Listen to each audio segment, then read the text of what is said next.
Bienvenue sur Métal Maniaques, un balado d'horreur Québec où je, sous-signé Christophe G, m'entretiens avec des métalleux tripeux d'horreur.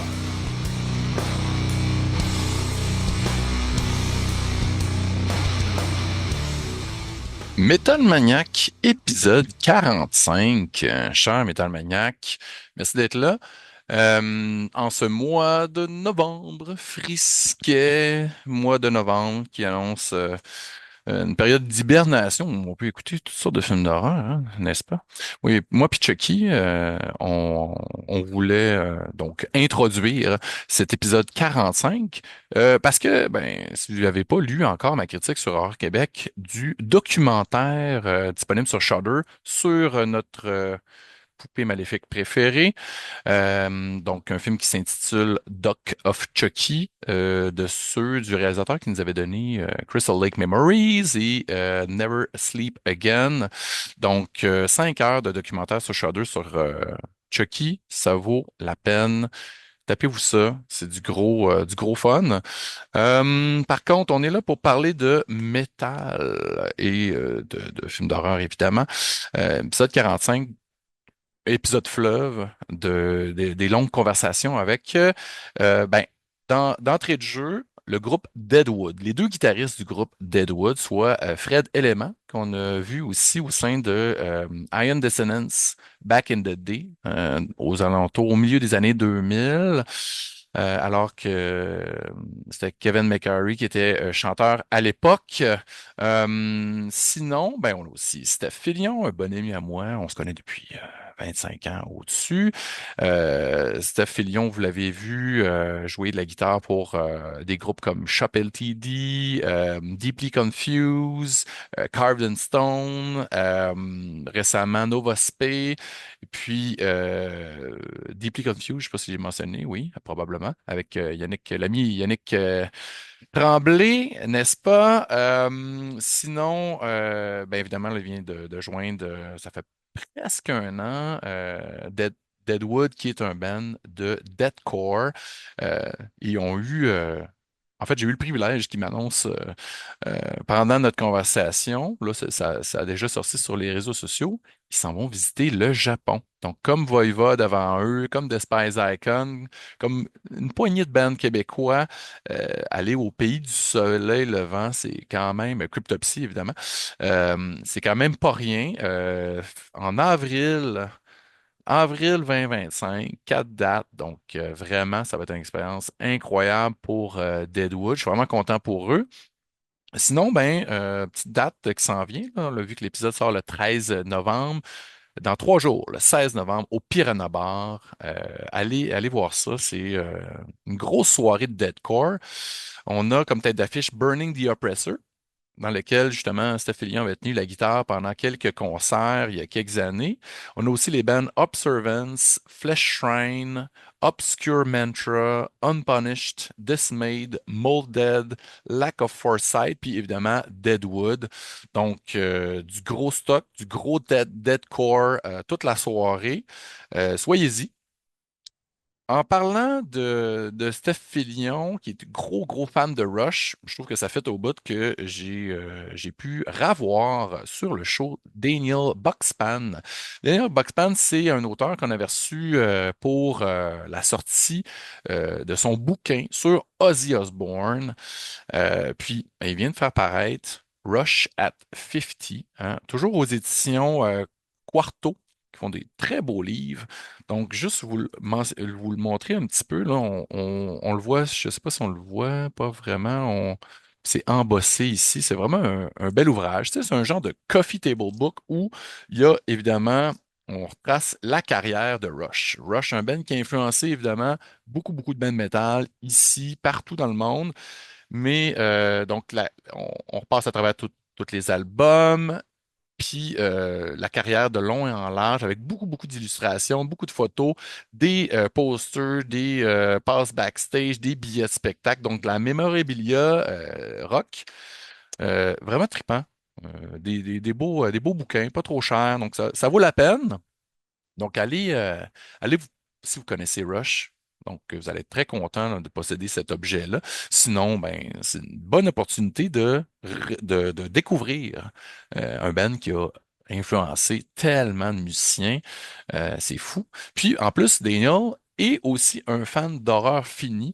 Donc, on a jasé de plein de films. Un de ses films d'horreur préférés, c'est Martyr, un film tourné à Montréal. Donc, on parle de plein de trucs. Ça passe, tu sais, évidemment, du coq à l'âne. On fait plein d'hyperliens, du gros fun. Autant avec Fred et Steph, qui sont des fans d'horreur finie aussi, hein, surtout Fred, hein. Que Daniel, qui est toujours un plaisir. C'était vraiment le fun de pouvoir le retrouver pour avoir cette conversation-ci. Jaser un peu de Rush, beaucoup de films d'horreur. Donc, sans plus tarder, je vous laisse avec deux belles grosses entrevues pour cet épisode 45 avec Fred et Steph de Deadwood ainsi que Daniel, auteur du bouquin Rush at 50, entre autres.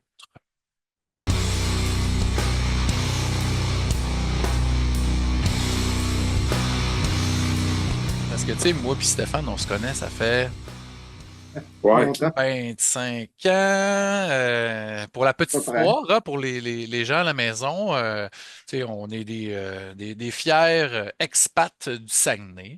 Moi puis Stéphane. Ben, on salue Fred aussi qui est Mhm. avec nous, hein, les deux guitaristes de Deadwood, un band de deathcore de Montréal qui roule depuis un bon nombre d'années.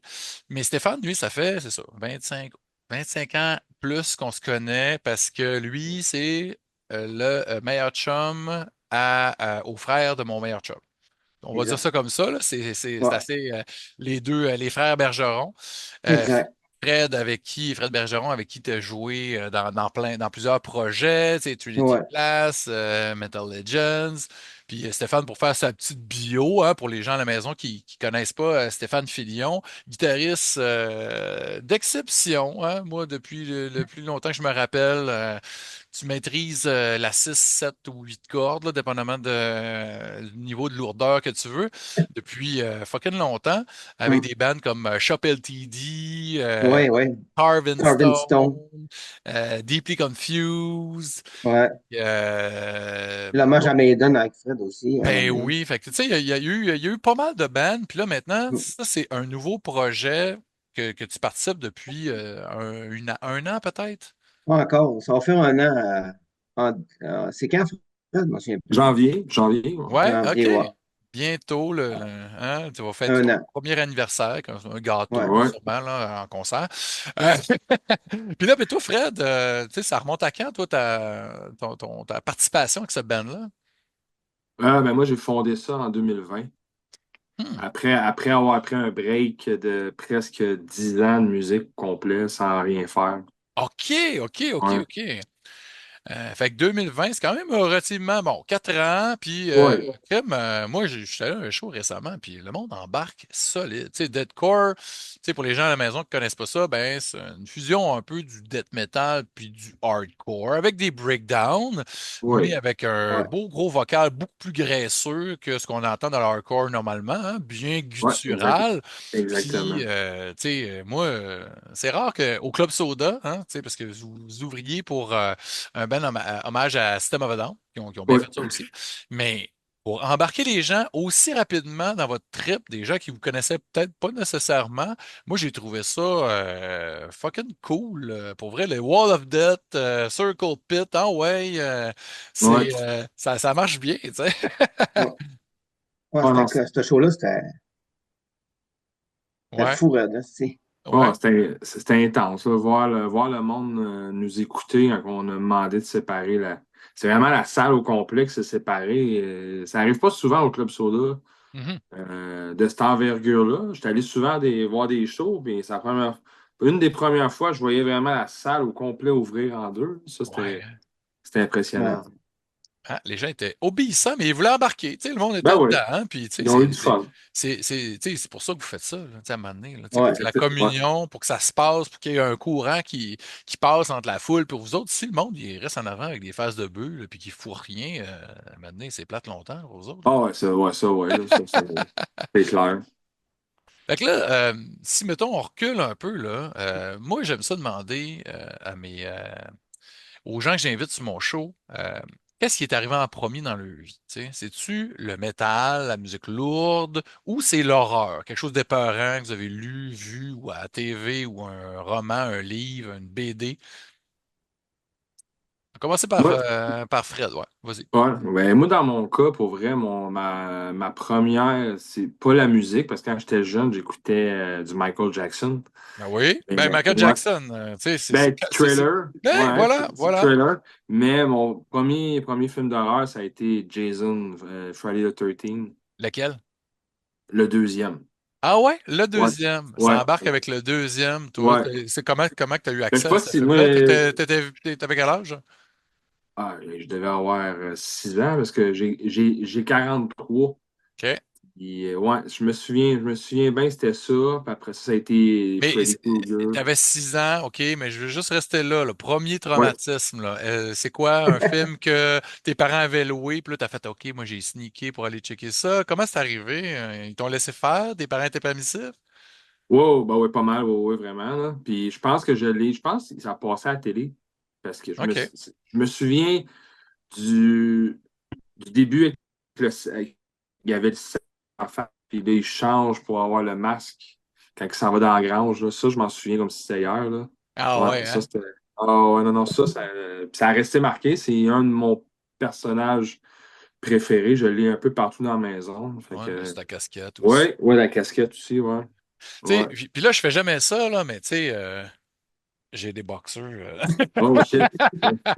Ma blonde, elle me trouve assez particulier de m'habiller au Spirit Halloween, mais tu sais, moi, Ah, c'est bien correct. je Ah, m'assume, là, tu sais, là, pour vrai, il n'y a pas de mauvaise place pour trouver des beaux boxeurs de Friday the 13, tu sais. non. Hmm. Toi, Stéphane, Euh, métal ou horreur, qu'est-ce qui est arrivé? métal avant. Ah ouais, Ouais. c'était quoi? C'était quoi ton premier contact avec le métal, puis à quel âge? Je dirais que je pense, tu vois, c'est la semaine passée, où ma première cassette que mes parents m'avaient achetée, c'était Killers de Maiden, puis j'étais en sixième année. Ah ouais, Puis, tes parents t'ont acheté ça. Ben, tu l'as demandé, c'est pas arrivé ouais, par hasard. OK. non, parce qu'avant que, que je demande d'acheter ça, j'avais un de mes voisins qui était plus vieux un peu, que lui, il écoutait, mettons, Wasp, il écoutait Motley Crue, tout ça. Puis je me OK. rappelle avoir vu la pochette de Killers chez eux.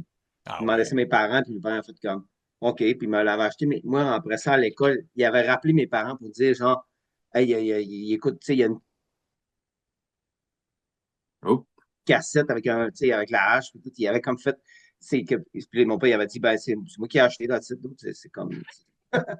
J'ai commencé avec le Capote métal, pas, là, vraiment, tu sais. ça a été ça. Ouais. Ben, tu sais, Ouais, c'est un bon contact parce que, tu sais, ouais. Maiden, puis en plus, c'est drôle, on Eddie, enregistre là, ça. tu sais, Oui, ben oui, c'est, Eddie, les pochettes de Maiden, là, tu sais, c'est un hum, gateway pour bien du monde, puis les pochettes, ben, de plein d'albums métal, là.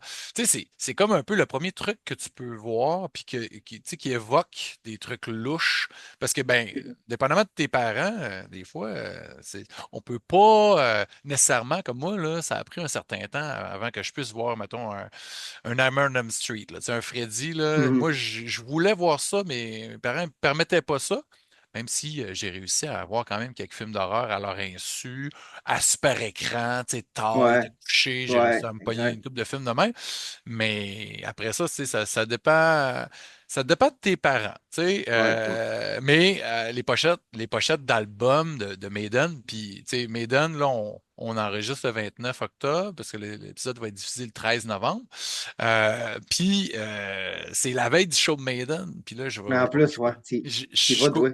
ouais, mais j'y vais, je couvre ça pour sortu.ca, hein, pour un autre média, mais c'est des amis. Puis j'ai bien hâte parce que bon, il donne tout un crise de show encore aujourd'hui, tu sais, Ouais, après ouais, fucking 40 quelques années, là, tu sais, exact. c'est impressionnant, tu sais. Tu t'en rappelles-tu de ton premier film d'horreur, toi, Stéphane? Oh boy, oui, je me rappelle. Nous autres, quand j'étais jeune, mettons, dans le temps de l'Halloween, il y avait le concours, tu sais, lequel film d'horreur qui est le plus peurant, puis es-tu capable de l'écouter? Puis, je me rappelle l'Opéra de la Terreur. Je me Ah, rappelle ouais. d'arriver au dépannage chez nous, Ça, c'est puis vrai. d'arriver, puis le premier, là, ben, tu sais, Ouais. Ouais. l'old school, là. Oui. D'arriver en haut puis de voir que, tu sais, genre, tu pouvais pas le louer parce que c'était comme écrit, tu sais, genre, ça fait trop peur, voilà.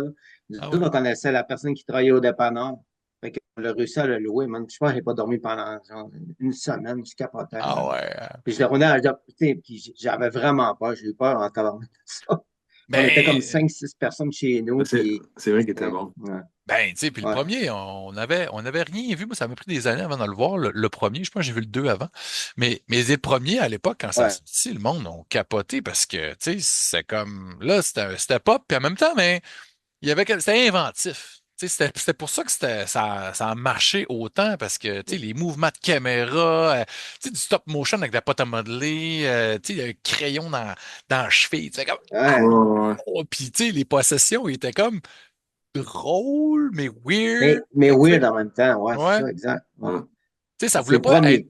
Oui, puis le premier, ça voulait pas trop être drôle, mais ça finissait par l'être un petit peu, tu sais, avec Un petit peu, ouais. les Ouais. fesses, là, tu sais. Avec Bruce Campbell, Ouais. t'avais pas vraiment le choix, là. Avec son Ouais. menton, là, tu Ouais, sais, on dirait que c'est déjà drôle, juste, il a rien dit, puis c'est drôle, tu sais. ouais, Ouais. c'est ça. Mais Ouais. je me rappelle ça, ça avait foutu ouais, toute une Puis, histoire de. puis toi, tu disais un dépanneur, parce que bon, on se rappelle à l'époque, pour les plus jeunes à la maison, là, il y avait des clubs vidéo, mais aussi, Un dépanneur. quand il n'y avait pas de club vidéo pas loin de chez vous, puis tu vivais, toi, quand même Un village un petit village éloigné de Chicoutimi. éloigné. Ben, tu sais, c'est quoi, 15-20 minutes, là, tu sais, c'est pas si éloigné Ouais. que ça, là, mais reste que le plus proche que tu avais accès, c'était une rangée de films dans un club vidéo.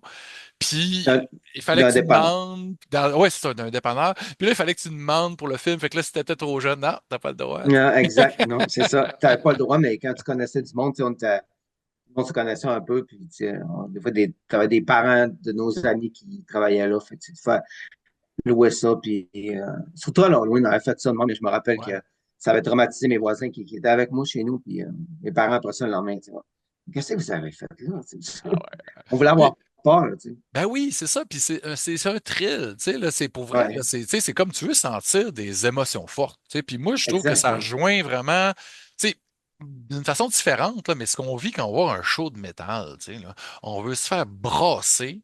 Il y a Ouais. du monde qui veulent aller se brasser avec d'autres mondes dans le mosh pit. Puis c'est cool, tu sais, je faisais ça aussi quand j'étais plus jeune. Moi aussi J'avais pas avant. mal au dos. Ouais, Mais tu sais, si tu veux, puis même si tu y vas pas, tu restes proche du mosh pit, puis tu checks ça, puis tu es proche des speakers, puis tu as une décharge de ouais, puissance, tu sais, qui brasse, puis qui va chercher, tu sais, des Ouais. émotions il vient brutes. de chercher, ouais. Puis, Ouais, tu sais, exact. un film d'horreur, c'est ça que tu veux. Tu veux faire des sauts, tu veux avoir peur ou tu veux rire. Tu sais, il y a de quoi que tu veux vivre Ouais, avec ça. Puis c'est rare que tu as ce qu'ils t'ont vendu avec une petite pochette de malade.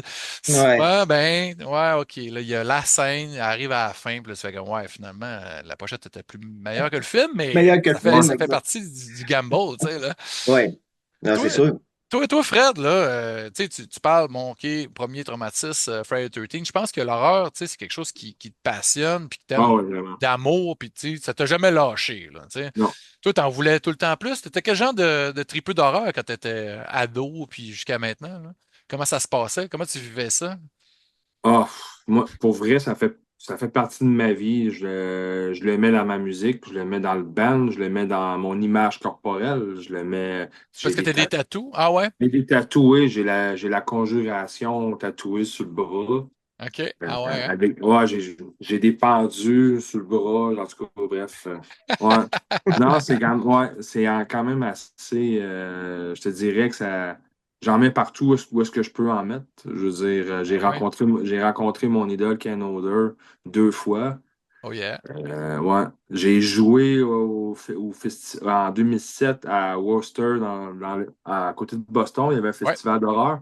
J'ai joué Ah là ouais. avec mon band à l'époque, avec le band avec qui j'étais à l'époque. C'était quoi cette band-là? J'étais avec Iron Dissonance. Ben oui, ah oui, t'étais dans Ouais. Return de Dissonance avec Gab. Ouais, non, c'était après, avec OK, OK. Kevin. Ah Ouais, ouais, ouais, c'était avec Kevin. ah, c'est cool ça. Fait Puis que c'est quoi ce festival-là? c'est c'est un festival de films d'horreur.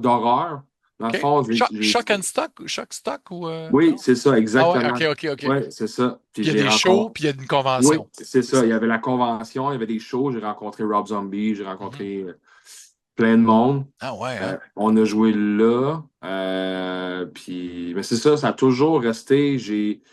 On a un slogan avec Deadwood, c'est make Deadcore angry again.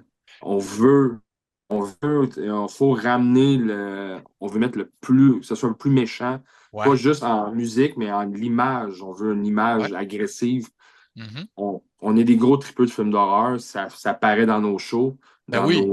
dans nos musiques, dans Les le. t-shirts, l'imagerie, tout Oui, ça, là. Ouais, ouais, ouais, ouais. ouais, Mais tu sais, vraiment. puis là, tu dis, t'en mets dans ta musique.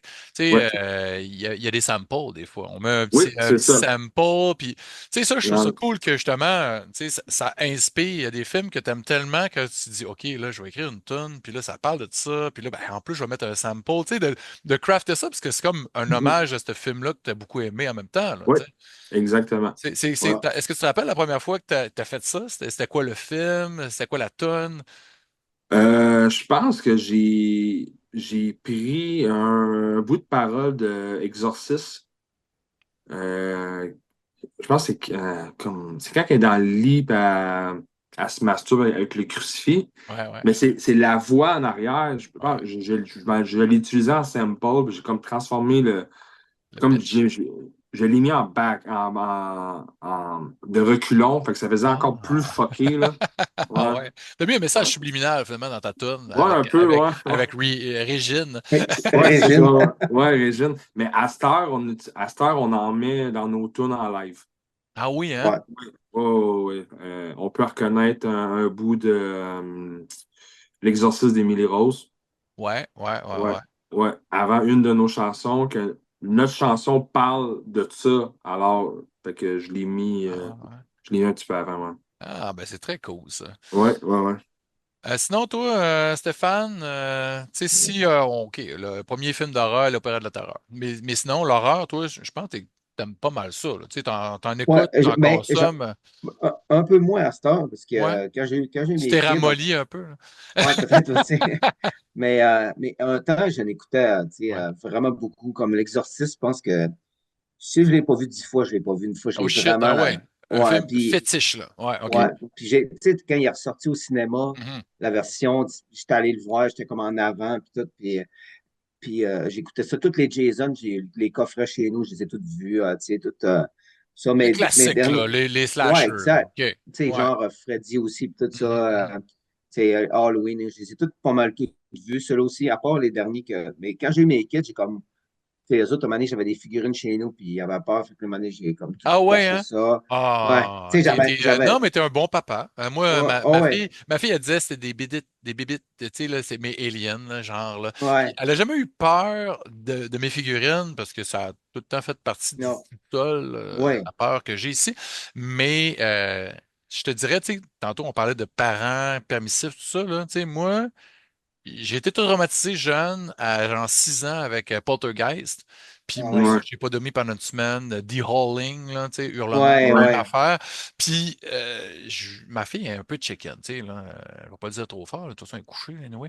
Mais, tu sais, j'ai fait écouter les films d'horreur plus familiaux, Ghostbusters, Gremlins, puis tu sais, ouais, avec, tu sais, bon, les trucs plus Jurassic Park aussi, là, tu sais. ouais, Quand ouais, même, on est dans l'étal d'horreur. un peu, ouais.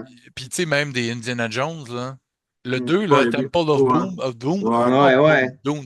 Avec les cannibales, là. C'est ça, il arrache le oui, oui. cœur, tu sais, là, puis, tu sais, t'as la soupe aux yeux, t'as la cervelle de singe, il tue le singe. Tu sais, il y a quand Ouais, même des éléments assez horrifiques que, moi, je pensais, quand j'étais flou, je savais pas que je voyais de l'horreur, là, tu sais, mais ça faisait partie d'un hmm, film d'aventure. Ouais, Mais, exact, fait que, tu sais, aujourd'hui, ça dépend de ton niveau de, tu sais, exact.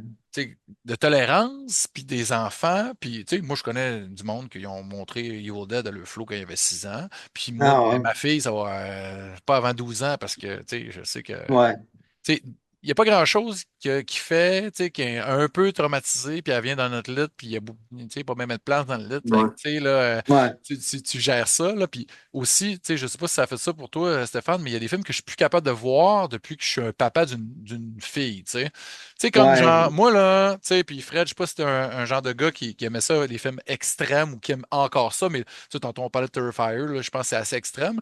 Mais, Ouais, tu sais, il y a tous des cinémas d'exploitation, tu sais, les films où, tu sais, c'est du rape revenge, là, tu sais, La Sauce on the Left, puis, tu sais, I Spit ouais, on Your ouais, Grave, puis, tu sais, ce ouais, genre de film-là que quand t'es flow, tu te dis, Chris, moi, je veux voir qu'est-ce qui est le plus extrême, puis je suis capable d'en prendre. Puis depuis que je suis papa, mettons que c'est comme ouais, trop. Je vois trop que ces affaires-là, ça peut arriver. Contrairement à un fucking ouais, clown de cinglé de Terrifier que tu as comme, bah, c'est un cartoon, tu sais, à quelque ouais, part, là. ouais, Tu sais, mais des violeurs, tueurs, tu sais, fait que là, ça, quand c'est un peu trop, ben, tu sais, des films de tueurs en série, parce que, tu sais, le viol, tu sais, c'est jamais dans un film, c'est, ces films-là ouais, existent parce qu'on est content de voir les violeurs se faire tuer à la fin. Tu sais, là, ouais. exactement. il y a quelque chose de cathartique, mais je reste que les films de tueurs en série, c'est quand même des trucs qui sont, tu sais, c'est stressant, tu fais comme, fuck, ça pourrait arriver parce qu'il y en a Ouais, plein, ouais, tu sais, exact. il y en Oh, a ouais, eu Ouais. des cas, tu sais, là. clairement, ouais. C'est-tu le genre de cinéma que vous aimez, ça, les films, tu sais, quand c'est plus réaliste aussi? Ben, moi, je te Euh, dirais. Oh, ouais, vas-y, vas-y, Fred. ouais, Non, ben, moi, vas-y. dans le fond, j'avoue, j'en écoute moins, mais j'ai quand même aimé Last House on the Left, l'original, dans Ben le oui. fond. Ça, Mhm. ouais, ça, j'ai bien aimé ça. Mais, tu sais, je dirais, si on parlait de choses réalistes, je suis Ouais. tombé aussi, quand j'étais plus jeune, je suis tombé sur les Faces à la mort. Oh shit. Ouais, Ouais, ouais, ouais, ouais, tu ouais. Moi sais, aussi, Ouais. ça. c'était moi, tu voyais un moment donné, le singe qui faisait, il était vivant, puis Oui, Oui, oui, oui, oui, oui. oui, oui. ça m'a traumatisé, je dirais, là. Ouais, ça, Oui. j'ai. Avec le Mais, marteau pour. Ah oui, oui. ouais, ouais, ouais, c'est Ouais, ça, exactement. Ou Ben, le, ou tu sais, le. puis ça, c'était, le singe, c'était vrai. Il y avait des affaires qui étaient fausses, ouais. hein, qui nous Ouais, faisaient ouais, accraire d'eux. ouais, Puis tu sais, je sais pas si ça, face à la mort, probablement que c'est arrivé avant, puis après ça, Spielberg a dit, hey, on va le faire, cette affaire du singe dans Temple of ben, ça se Doom. peut, hein? Ça, Parce que, il me semble que les Faces à la mort, c'était début 80, puis ouais, ce Indiana Jones-là, c'est quoi, 84? à peu Fait que, près, ouais. en tout cas, il faudrait voir les dates, mais, tu sais, tu sais, parce que c'est comme si c'était un found footage, là, tu sais. Ils nous vendaient ça comme si c'était vrai, là, tu sais. Puis Ouais, il y avait des segments qui étaient vrais, fait que là, c'était ouais, comme, ouais, si, hein. Ouais, ça, ces films-là, c'est dans le trash, là. ouais. Mais c'est quoi, tu sais, puis je vais te poser la question à toi, Stéphane. Puis c'est rare, je fais des entrevues à deux. Hein, fait que là, c'est pour ça là, qu'il faut Non, que c'est bien correct, je fais ouais, j'envoie la balle à un à l'autre. C'est quoi ton sous-genre préféré de film d'horreur? Tu sais, là, tantôt, t'as parlé un peu des slashers, tout ça, puis Exorcist. C'est-tu l'occulte? C'est-tu le slasher? Ou Je te dirais dépendamment que. des suggestions de tes amis? Ben, ben ouais, tout, on a les mêmes amis, là. Mettons, Hubert m'a fait découvrir des affaires que je pensais jamais voir de ma vie, man. Il m'a traumatisé, raide, là. C'est comme. Ben, Ben, ça son fun un peu. Sébastien Hubert, on le salue. ouais, ouais, C'est un gars qui me fait découvrir beaucoup de films trash d'exploitation, des films. Le cinéma italien, ça a passé par Hubert ouais, beaucoup. ouais, exact. Toi, c'est quoi le film qui t'a traumatisé? Ben, une fois, je me rappelle une fois, on avait été chez eux, ils dessinaient la pochette de Deeply Confused avec Bird, c'était les deux. Mhm. Puis un moment donné, on était chez eux, puis il me dit, il m'avait mis un document, un faux documentaire, ça s'appelle The Aftermath. Et je pense que c'est espagnol. Ça dit quelque chose? C'est pas un faux documentaire. En fait, Non? c'est un film où c'est assez cru. C'est de Nacho Cerda. Ça a déjà passé à Fantasia, là, vraiment, dans les débuts du festival. Puis c'est un moyen métrage. Ça dure 1 heure, Ouais, ouais, pas puis, vraiment. ou 40 minutes. En tout cas, je me rappelle plus, mais c'est l'histoire Ouais. d'un gars qui a un gars qui fait des autopsies, là, tu sais. Puis, Oh my God. il aime beaucoup trop son travail. On, on va dire ça de même. Mais est-ce que tu as déjà vu ça, Fred? Non, non, non, mais Aftermath. ouais, Aftermath, là, ça, là, Ouais, c'est je me assez, rappelle, là, man, assez trash. Je ouais, l'ai ouais. ici en moi, je me DVD. rappelle Sean, tu sais, qui jouait de la bass dans le band dans le temps. Ouais. Lui, il était là, puis on était en train de manger. Il avait fait par exprès, Hubert, il avait comme mis, on avait commandé du Saint-Hubert, puis on mangeait, puis Sean, il y avait J'ai vu des ça de sueurs même. froides, puis on était tous là. Ouais, c'est comme. Puis là, ah non, je te le dis, cette soirée-là, il m'a passé, il m'a montré un film Parce que occulte, un peu païen. ouais, attends un petit peu. Moi, je pense que je sais c'est quoi, mais juste fermer la parenthèse Aftermath. On peut pas vraiment parler tu sais, de ce qui se passe, parce que ça serait vraiment Non. de mèche, là, mais Ouais. c'est un film qui est très réaliste, puis c'est Oui. assez dégueulasse. Fait que, tu sais, puis ça coupe pas beaucoup. Fait qu'on dirait vraiment que c'est vrai ce qui arrive. C'est peut-être pour ça que tu avais le feel que c'est un faux documentaire, là. Tu sais, Ouais. il y a pas de Mais grande c'est très bien fait. réalisation, mais c'est très Mais bien c'est fait, bien, très bien fait. Ouais. puis c'est tordu. Tu sais, là, c'est Ah, assez. c'est. Man, je pense que c'est la. Je pense que c'est la pire affaire que j'avais vue, là. C'était comme. Puis après ça, il a continué, on est passé à ce soirée-là, puis il a continué à me Puis là, tu dis montrer un des film affaires. d'horreur païen, c'était-tu The Wicker Man? C'est-tu un Je sais film genre des années 70, puis Ouais, c'est. avec Ouais, Christopher c'est. Lee, puis là, il y a comme une police qui arrive, puis que là, il débarque sur une île pour Ouais, je pense que c'est ça, mais je suis une plus sûr, ça fait disparition, longtemps. puis là, y avait-tu une fille qui dansait un peu à un moment donné? Oui, oui, c'est ça. Ouais, ouais, ouais. Ben, parce que, tu sais, je savais, tu dis un film païen, Hubert, Hubert. il est bon pour présenter ce film-là. T'as-tu déjà vu ça, toi, Fred, de Wicker Man, l'original? Je pense que oui, mais c'est vague, là. C'est un film, mettons Midsommar, là, tu sais, là, qui est Ah, sorti plus récemment, ouais. là. Ben, C'est ça, c'est. je trouve ça plate, ça. Ah, parce que c'est quand même assez lent, hein? Tu sais, le Ah, bout du film, ouais. là, ça. Il y a des bonnes passes, mais il y en a deux, trois, puis après ça, je suis comme fuck, qu'est-ce que il me semble. Toi, J'avais vu t'es. ça au cinéma, hein. Ouais, ah ouais, puis ça a usé ta patience. Ouais, un peu, ouais. Toi, ce genre de film-là, où c'est plus psychologique, puis ça suggère, puis ça va tranquillement, ça marche moins que toi. Ouais, ouais, je pense que oui. Moi, j'aime bien les slashers, comme on dit, là. Moi, Mhm. ouais, faut que ça brasse. Il faut Ouais, que ça mais. vienne te chercher, puis il faut Oui. que ça punch, puis la tension aussi. Est-ce que tu aimes les comédies d'horreur ou t'es plus horreur peu? Non, j'aime les comédies d'horreur. Un de mes films préférés, c'est Army of Darkness. Hmm. Je peux l'écouter Hmm. deux, trois fois par année, facile, là.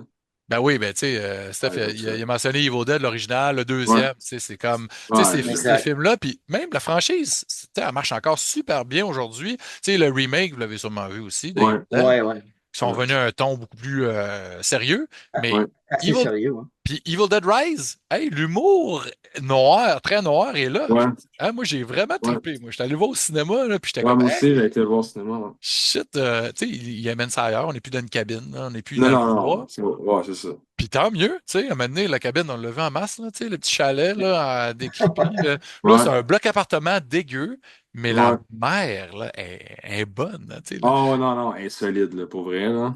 Puis, Elle joue tu bien sais, son rôle. puis je sais pas pour vous autres, l'as-tu vu, toi, Stéphane, Evil Dead Non, Rise? non, Encore? non, non, non, Parce pas que encore. dans ce film-là, il y a quelque chose, puis ça marche peut-être plus avec les parents, là, parce que, tu sais, la violence, tu sais, c'est comme un huis clos dans un bloc appartement, puis c'est la mère possédée, puis là, il y a les enfants, puis en tout cas, il n'y a pas beaucoup de personnages, mais il y a les enfants qui sont menacés. Puis Ouais, moi, ça m'a trigué, esti. J'étais comme, hey, c'est rare là, qu'il y ait des flots là, de 7-8 ans là, tu sais, qui sont Mhm. aux prises, tu sais, avec, on peut pas voir de punch, là, mais tu sais, qui Ah, mangent ouais. le go, là, tu sais. ouais, ouais, ouais. Ah, Fred, c'était quand même assez surprenant, hein. Non, J'ai mais vu pour juste. vrai, ouais, je m'attendais pas, moi, à ce que les enfants soient impliqués à ce point-là dans le film, là. Non, ça fait des belles Ouais, surprises, là. ouais, vraiment. Toi, Stéphane, tu sais, mettons là, OK, là, si on retourne à la musique un petit peu, parce que bon, moi j'aime ça de parler de musique dans la vie. Euh, Parce que, tu sais, bon, est-ce que toi, tu sais, bon, t'écris des riffs, est-ce que ça peut inspirer ça, du métal, tu sais, le cinéma d'horreur, un guitariste? Parce que, bon, je sais que Fred, lui, il essaie d'insérer des samples, puis dans les thématiques, puis t'as l'air impliqué un peu au niveau des paroles aussi, Fred, là, si je comprends bien. On essaye, ouais, j'essaye. OK. Ouais. Toi, Stéphane, c'est quelque chose qui t'inspire, toi, le Ben, cinéma d'horreur? ça dépend quel genre de. Tu sais, j'aime bien les films comme dernièrement, ce que j'ai écouté, tu sais, qu'il y a des ambiances. Moi, j'aime ça quand c'est lent, mais que c'est psychologiquement tordu raide. J'ai écouté Longlegs dernièrement avec ma blonde, j'ai capoté raide, man. Ah Puis, oui? tu sais, oh, Ça a j'aimais ça marché? parce que, Ouais.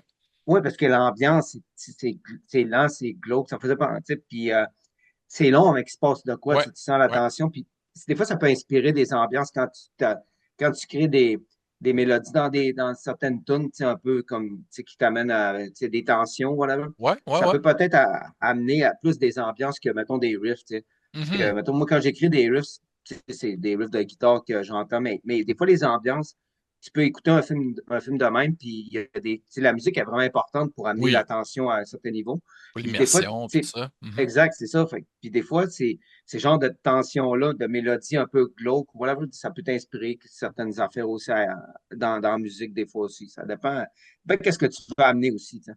Ben oui, ben oui. Puis tu sais, je sais pas si dans vos compositions, il y a des intros, tu sais, parce qu'on parle de sample, mais y a-tu des intros justement qu'on peut amener des trucs plus ambiants, weird, Oui. avant d'embarquer avec c'est un riff qui tue, là? Ben, il y en a dans certaines tunes que oui, la tune a commencé avec une intro, là, comme, Mhm. mais oui, il y en a des fois, puis que des fois, c'est au milieu de la tune. Il y a Ouais. comme un bout de ce qui se passe à rien, ou ce que justement, il y a un wall of death, mais que pendant ce temps-là, il y a une tension qui se passe et tu sens qu'il y a quelque chose qui Qui s'en vient, tu sais, bouillonne, quelque là, chose de genre, avant que ça ouais, fâche, là, tu sais. Ouais, avant c'est que ça. ça fait, c'est ça, Ouais. exact, On joue beaucoup avec le stress. Ouais, ouais, exact. Le prochain EP qui s'en vient, moi et Stéphane, on a travaillé un peu ensemble. On travaille ensemble là-dessus, dans le fond. ouais. Puis il y a des passes qu'on rend le monde stressé, c'est Ah ouais, hein? stressant. Ah ouais? Ouais, puis on arrive avec de quoi, genre, qui s'en vient direct dans votre face. Tu sais, c'est ça. On travaille. C'est cool, On ça. essaie de garder nos chansons, ils ont des ambiances, puis il faut que ça soit Ouais, stressant. Il faut que le monde écoute ça, puis Ouais. c'est quoi qui s'en vient, puis Ben, bang. j'aime ça que tu parles de stress parce que, tu sais, tantôt, je le parlais, c'est assez viscéral écouter du métal extrême, tu sais, parce qu'on s'entend, il y a toutes sortes de métal, hein, pour les gens qui écoutent juste des films d'horreur, là, qui nous écoutent ici, là, présentement. Ben, le métal, tu sais, c'est pas juste du chug-chug, là, tu sais, Ouais. avec Devil Chalice. Tu sais, il y a un paquet de sous-genres, puis le métal extrême, c'est ce qui se rapproche le plus des films, je dirais, les plus extrêmes, les plus gore, les plus...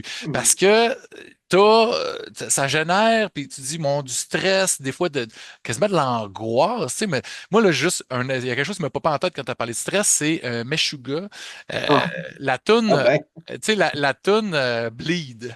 Moi, ouais, là, c'est la toune sur Obscene, c'est la toune qui m'a fait comprendre, aimer, puis être traumatisé par ce band-là, parce que j'arrêtais pas d'essayer d'aimer ça, puis je n'étais pas capable. On dirait que le train allait tellement vite, je courais pas assez vite à côté pour embarquer dedans.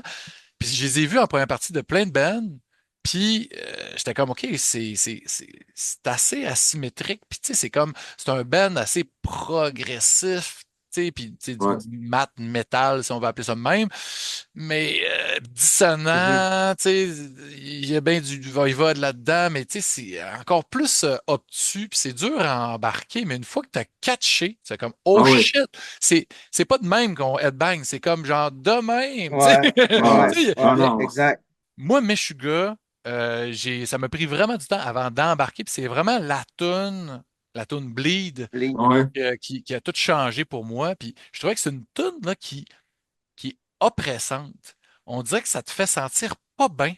Parce que le riff, comment qui est fait, on ouais, dirait que c'est une lame de scie qui est en train de te couper la tête là, ou une jambe. Là.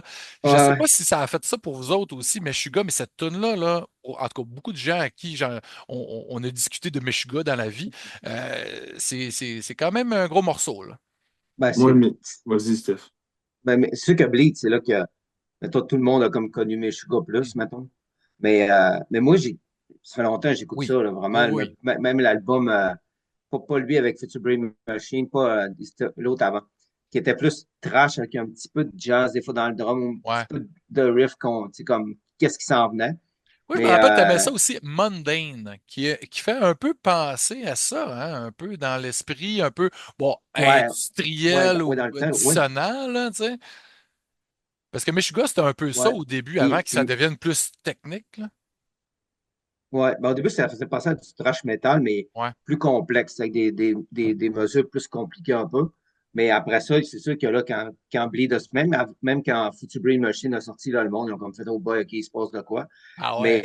Mais moi, Bleed, quand ça a sorti, j'ai fait, c'est hot, mais je connaissais déjà tout le, T'étais c'était quoi déjà l'univers de embarqué, là, Meshuggah. c'est Ah ça. ouais, tu sais, mais c'est sûr que pour le monde qui mettons, connaissait pas tant Meshuggah, Ouais. ben, tu arrives avec Bleed, là, tu fais, oh shit. Mm. Toi, Fred, ça a-tu fait de quoi, toi, Meshuggah, dans ta vie? Ah, moi, ça a changé ma vie. Ah oui, hein, à ce point-là? Oh, ouais. Ah, ouais, vraiment, oh, ouais, vraiment, là. Ça a changé ma façon de jouer. Parce que toi, tu jouais déjà. Tu joues depuis t'as quel âge, là, de la guitare? 12 ans. OK, OK. Ouais, ouais, ouais. Mais tu sais, j'ai été influencé par Metallica, Mhm. Pantera, pis ça. Tu sais, je jouais bien straight, bien normal, 6 cordes. OK. Puis là, j'ai entendu Rational Gaze. J'ai vu live en vidéo, je suis comme tabarnak. Je veux dire, ça n'a aucun sens. Puis là, depuis ce Ben, moment-là, depuis 2011, j'ai pas manqué un show. OK. J'ai une des guitares Ah ici oui. de Michigan. Ouais, attends, je peux la montrer. Ben, pourquoi pas? Une guitare qui a appartenu à un des guitaristes. Ben, C'est c'est sa son signature. modèle. Ah, c'est OK, OK, OK. Ouais, ouais, c'est L'édition, ça, c'est là. ça. Ah, Ouais. nice. Ça, c'est 8 cordes, ça, ou... C'est Ouais. 8 cordes, Shit. c'est 30 pouces de manche. Elle est plus grande que Stéphane. C'est une petite guitare. Mais J'avoue que Mais non, pour moi, c'est mon Ben. Il n'est pas meilleur, là, je te dirais, là. Ah ouais, hein? Ah, Ah ben, ouais. Ah ouais. c'est très cool. Ben, tu sais, il y a quelque chose, là, tu sais, avec la Scandinavie, tu sais, bon, c'est des Suédois, eux. Puis, ce qu'on fait au Québec aussi, parce que, tu sais, on a une culture du métal qui est quand même assez forte, là, ce qu'on a ici, nous autres, là, depuis longtemps, quand même, là. Puis, mais, tu sais, là-bas, je pense, en tout cas, je veux pas, je veux pas apprendre rien à personne, là, mais en Scandinavie, puis en particulier en Suède, ils célèbrent pas mal mieux le métal là-bas que nous autres, on est capable de faire ici au Québec. Oui. Tu sais, eux là-bas, tu sais, ils ont des galas où justement ça joue. Là, tu sais, là, Mm. puis, tu sais, ils sont fiers de ça parce que tu sais, il y a des opettes, il y a plein de bands qui sortent de Suède puis qui tournent le monde entier. Nous autres, on en Vraiment. a plein de beaux bands ici là, qui tournent, hein, tu sais, des les- Cryptopsy, puis tu sais, des Spice Icon, puis des Voivode. Puis quand est-ce qu'on en parle dans les médias Voivode. traditionnels? Tu sais, Voivode, ça commence à être reconnu, mais sinon, on Même dirait si ça fait que quasiment tu sais, ça fait plus de 40 ans. Tu sais. Mais plus ouais, de tu 40 ans, tu sais. parles, ce Voivode, on parle de Voivode, mais tu sais, des bandes comme Crypto, Ben oui, Cataclysme, ben oui. ils viennent jouer à Montréal, le monde ne va pas les voir. Non, c'est ça. On dirait que les métalleux d'ici, on dirait qu'ils les prennent pour acquis. Puis le grand public, ben, ils ne savent pas qu'ils existent non plus. Fait que, tu Non, sais, c'est ça. c'est même Ouais. pas dit dans des médias importants, tu sais, dans la presse, le Devoir, tout ça, là, tu sais, ça, je pense que c'est arrivé une fois, là, il y a eu un cover du Voir, quand ça existait encore, là. Ouais. C'était-tu le Voir ou c'était le Devoir? Je pense que ça a été dans le Devoir une fois. Il y avait Olivier Pinard, puis oui, puis il y avait, je pense, Sébastien Croteau, mais je suis pas sûr. En tout cas, il y avait trois personnes dans l'eau, c'était le jour de la Terre. Il parlait des bands qui étaient un peu plus Engagé. engagées. Fait que, tu sais, je pense que la dernière fois, j'ai vu quelque chose sur le métal dans un média qui n'est pas un blog ou un site, tu sais. Anyway, Exact, quoi. mais en tout cas, moi, je fais ma part un peu pour essayer d'évangéliser Ah le oui, métal à c'est super, hein. tu sais, des fans de films d'horreur. Tu sais, il y a un potentiel parce que, tu sais, on est deux, puis, tu sais, il y a beaucoup de gens qui sont fans des deux, mais quand tu es un fan de films d'horreur, habituellement, tu es un fan de cinéma où tu as un ouvert, t'as l'esprit ouvert. Puis les fans de Mhm. métal, je pense qu'ils ont une ouverture plus grande que la moyenne des mélomanes parce que, tu sais, vous autres, vous êtes des virtuoses de la guitare. Vous savez que de où ça vient la guitare, tu sais, puis de où que, tu sais, c'est quoi les influences, puis, tu sais, des fois, tu sais, quand vous allez vraiment dans des trucs vraiment complexes, tu sais, ça se rejoint avec la musique classique, puis du jazz, puis Exact. plein de Exact. styles nobles, dits nobles. Exact, ouais. Mais, Ouais. tu sais, je pense que les mentalités sont appelées à se, à se délier un peu, à s'ouvrir plus, parce que, tu sais, il n'y a rien que tu peux. On peut pas l'expliquer, hein, tu sais, qu'est-ce que. Non. Tu sais, comment qu'on on se sent, tu sais, tantôt j'ai essayé de le décrire un petit peu, là, tu sais, le côté cathartique, tout ça, là, mais sur un stage, vous autres, devez pogner de quoi aussi, là, en train de faire Oh ça, oui. là, tu sais, Mais là. je pense que c'est là que c'est comme, à ton exemple, le show Club Soda Ouais. que tu as vu. C'est comme si tu n'étais pas là. Tu joues, puis tout. tout ce qui se passe. Puis en plus, jouer dans du deathcore, moi, c'est la première fois que j'en jouais quand j'ai Oui, embarqué c'est avec vrai. Deadwood. Puis je t'en avais parlé même. Puis je te dis, c'est quand j'ai joué avec eux autres, c'est quand j'ai joué live, même si on était dans le local, que j'ai senti que fallait que j'arrache tout, fallait que tu sais, il y avait comme une genre je sais pas comment, pas une agression, mais il y avait comme une énergie qu'il fallait que man, c'est tellement intense, man, c'est comme, ça venait me chercher, puis quand t'es sur un stage en plus, comme quand on a joué au Club Soda, Mhm. j'étais comme, d'autres, c'était fou, là. Fou, hein. Tu fais des riffs, Ouais. puis tu sais, t'as tout le monde qui trippe, là, tout le Mhm. temps, ça sort gros de même, tu te sens comme un monstre, man, tabarnak, c'est violent, man, tu sais, puis, mais, mais c'est ça, jouer de la musique, c'est ça, tu sais, Ouais. c'est sur le stage qu'il se passe le plus de quoi. Puis Mhm. c'est là que, c'est là que tu deviens comme en transe. Il y a des shots que je me rappelle de qu'est-ce que je joue, mais mettons, tu me dis, tu te souviens-tu? Puis j'étais tellement là-dedans que je m'en souviens même pas. In the zone. On dirait que le reste, là, Ouais, tu sais, parce que tu es Ouais. concentré, tu ne vas pas te tromper non plus, mais tu es non, dans la tune, tu es dans le vibe, tu es avec les gars, ouais, vous regardez, puis ouais. Il y a de en la phase, là. chimie Ouais. qui se passe avec nous autres en se regardant. Tu joues. Des fois, tu as Mhm. des frissons quand tu joues certains bouts que tu joues. Plein de choses qui se passent. Puis c'est pour ça que même après, ça fait un bout que je joue de la guitare. En tout cas, Toi, tu as commencé, tu n'étais pas vieux non plus, là. avec 15 ans, je OK. pense, quelque chose OK. genre. Mais puis j'ai tout le temps voulu continuer à faire des bandes, comme tu disais tantôt, j'ai eu une coupe de bandes. Puis j'ai tout le temps voulu continuer ça parce que c'est comme j'en ai Explorer. besoin, tu sais. Ouais, ouais, Puis, ouais.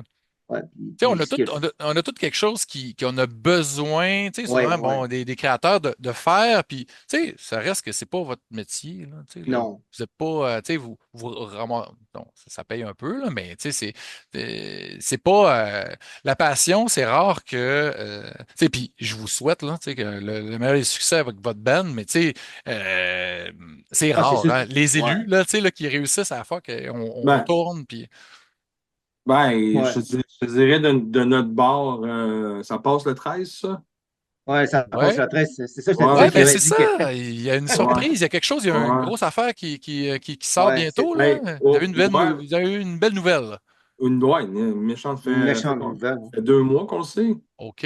Deux, ouais, facile. 2 mois qu'on le sait, ouais. Ouais. On s'en va tourner au Japon. Shit! Au Ouais. Japon, malade! Ah Ouais, ouais.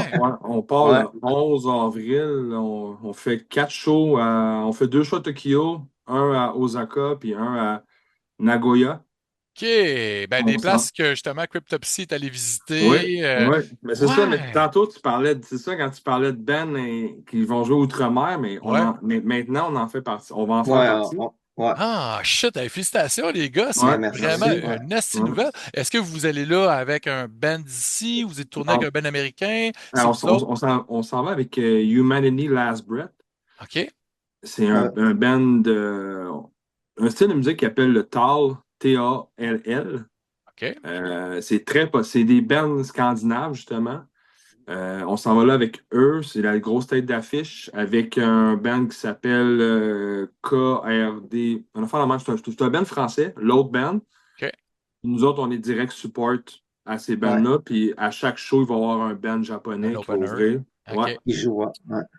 ouais, Ouais, Ah, c'est assez malin. C'est comme. ouais. hey! Hey, se Tu sais, faire aller voyager, aller voir une des places les plus dépaysantes, hein, probablement, ben, tu sais, exact. pour vous autres. Moi, je suis allé en vacances Ah oui? l'année Ouais. passée. Ouais. Lui, il est allé, ouais, c'est ça. Ouais, je suis allé en vacances l'année passée. Nice. Tu là que tu as fait des contacts ou. Pas en tout. Non, pas en tout. On se l'est fait offrir, puis on a accepté. Ça a pas, on s'est même pas posé la question. Je pense qu'on a Non. dit OK, on le fait. Ouais. On prend en congé, c'est Ben, quoi, c'est une semaine et quelques à peu près, Ouais, une là? semaine, ouais. On OK. prend une semaine, ouais. ouais. Mais Puis là, wow. on s'était dit Ouais. que c'est comme. C'est la, tu sais, c'est comme. Ça Wow, arrive ça pas souvent, arrivera. c'est des Non, opportunités comme ça. non, C'est le trip d'une vie. Tu fais comme, OK, Ben dude, oui. on y va, puis ouais. that's it, là. Ben là, vous allez jouer au Man, Japon, man. man, tu sais, Hey, les t'imagines? gars. T'es le premier à le savoir. Ouais, t'es le Hey, c'est premier. cool, Ouais, man. Fait que, en tout cas, les gens à la maison, ça a sûrement sorti déjà sur les réseaux sociaux. Je pense qu'ils sortaient ça ouais. le 4 Le novembre. 4. Ouais, le 4. Ouais. Le 4 novembre au soir, comme disait Jean Exact. Crétin. Le Jean 4, ouais. Chrétien, pardon. Ouais. Mais en tout cas, c'est vraiment hot. Hey, man, Ouais, ouais, les ouais. gars, moi, je trouve ça hallucinant. Je vais peut-être passer une commande de jouets japonais à Stéphane. Ouais. Hey, ben moi, là, je trouve ça hallucinant. Moi, je suis vraiment content pour vous autres. On va y aller Merci. avec, on va closer ça avec quelque chose de le fun. Ça, c'est tough, là. Je vous ai même pas demandé de vous préparer. J'aurais peut-être dû, mais c'est pas grave. On veut du spontané. C'est, Mhm.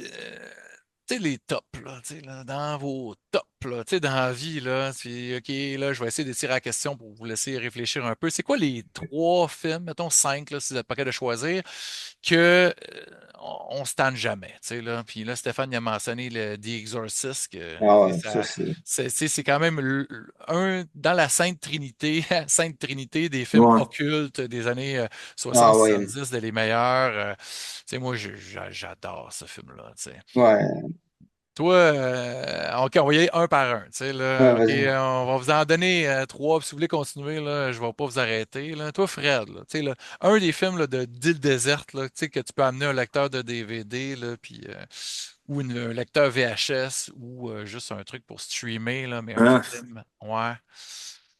moi, l'exorciste, c'est sûr. Ouais. L'exorciste d'Émilie Rose, il a quand même été assez. La shot dans la grange, là, quand elle présente ses six démons, là, ça, c'est intense, là. Mais je Oh, je me dirais, retape. Ça, c'est le film avec la sœur de Dexter, hein? C'est ça? ouais, ouais, exactement. C'était Ouais, le fun, ça. Dans les ouais films c'était bon. récents de possession, Ouais, ouais, mais il y a pas ça, mal. il y a le. Ouais. Mais si je vais, moi, Jason 4, vendredi, Ah, le Final le 4, Chapter.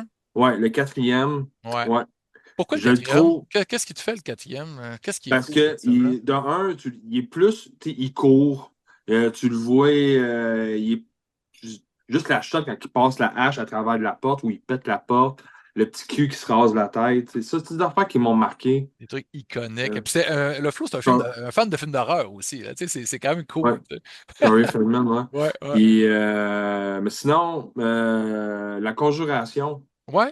Dans les films ouais, les plus récents, ben, ça a fait ouais, assez un effet que tu as eu le goût de t'écorcher ouais, avec de l'encre. Là. ouais, OK? ouais, ouais, ouais. Celui-là, le premier, là, Ouais. quand elle lève dans les airs avec la chaise, là, ça fait Mhm. Ça, l'image que ça donne, là, ouais. ouais. Ouais, ça, Ça pour a ça, ouais. marché pour toi. Toi, fait que dans le fond, les films occultes, là, tu sais, là, avec la Ouais, possession, ça. avec Satan, là, ça marche Ouais, pas mal avec toi, ça. ouais. Massacre à la tronçonneuse aussi. Oh shit, ça c'est mon top, Ah, là. Ça, Ça, ouais, c'est c'est toi, ça. ça, l'original, là, moi, Ouais. c'est. ouais. Le, Ça, ou même, le remake est très bien. oui, ben, oui, très bon, ouais. Mhm. Ou je dirais, le Halloween de Rob Zombie, je l'ai trouvé quand même très bon aussi. Ouais, Le ben, premier. Le premier, ouais. pas le deuxième, le premier. Non, le deuxième avec le cheval blanc, là. Ah, là, ça. Hmm. Non. Ouais. Mais le premier, il y a des séquences assez puissantes. Tu sais, quand il se fait ramasser dans la toilette Ah, je m'en allais dire exactement ah ouais, quand ils volent le linge au gars. bang, Ah bang, ouais, ça fait ouais. mal, là. Tu sais, c'est ça. Ah ouais. Ah, ça, c'est bon, ça. Il a réussi, Rob Zombie, certains trucs très, très, Ouais. très bien, mais en tout cas, pour moi, là, le Ah geste, ouais, on le voit trop longtemps. Là. Tu sais, c'est comme, il ouais, attire. c'est long, ouais, Ouais. j'avoue. Mm. Ouais. Mais Rob Zombie, tu sais, Ouais. en tout cas, moi, je l'aime puis je l'haïs en même temps, tu sais. Parce que moi, j'étais un fan de White Zombie beaucoup, là, tu sais. Ça, Ouais. c'est un band que moi, ça m'a fait Mhm. tellement triper ado, là, tu sais, la Sexorcisto, Astro Creep, là. Moi, je capotais les vidéoclips, tout ça. Quand il Ouais. est arrivé avec son House of 1000 Corpses, là, j'étais déçu, man, là. Tu peux Ouais. pas savoir, là. Tu sais, c'est un beau film, là. Il est Ouais, super ouais. cool, il y a plein d'affaires le fun, mais c'est juste un vidéoclip.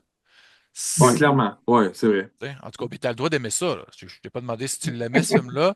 Tu as le droit. Mais Mm. Rob Non, Zombie, moi, c'est j'ai pas Devil trippé. Reject que je préfère. De tous ces Ouais, moi aussi, films-là. c'est lui, ouais, moi aussi. Ouais. Ouais.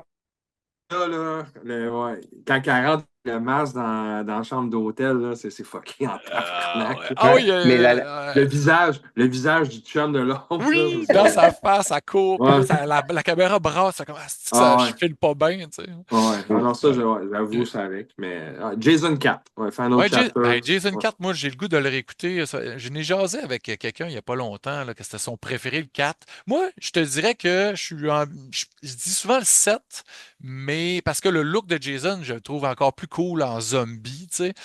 Mais le 4 c'est vrai qu'il y a des séquences, tu sais, quand il se fait rentrer à machette, là, puis tu sais, là, Ah, il rentre dans la ah, face, là, ça, c'est c'est assez, mal, assez hot. c'est mal fait, mais c'est J'aime ça. bien Ouais. fait pour l'époque. Ouais, Ben, Ouais, il n'y a pas de CGI, tu sais, là, c'est comme... ouais, ouais, clairement.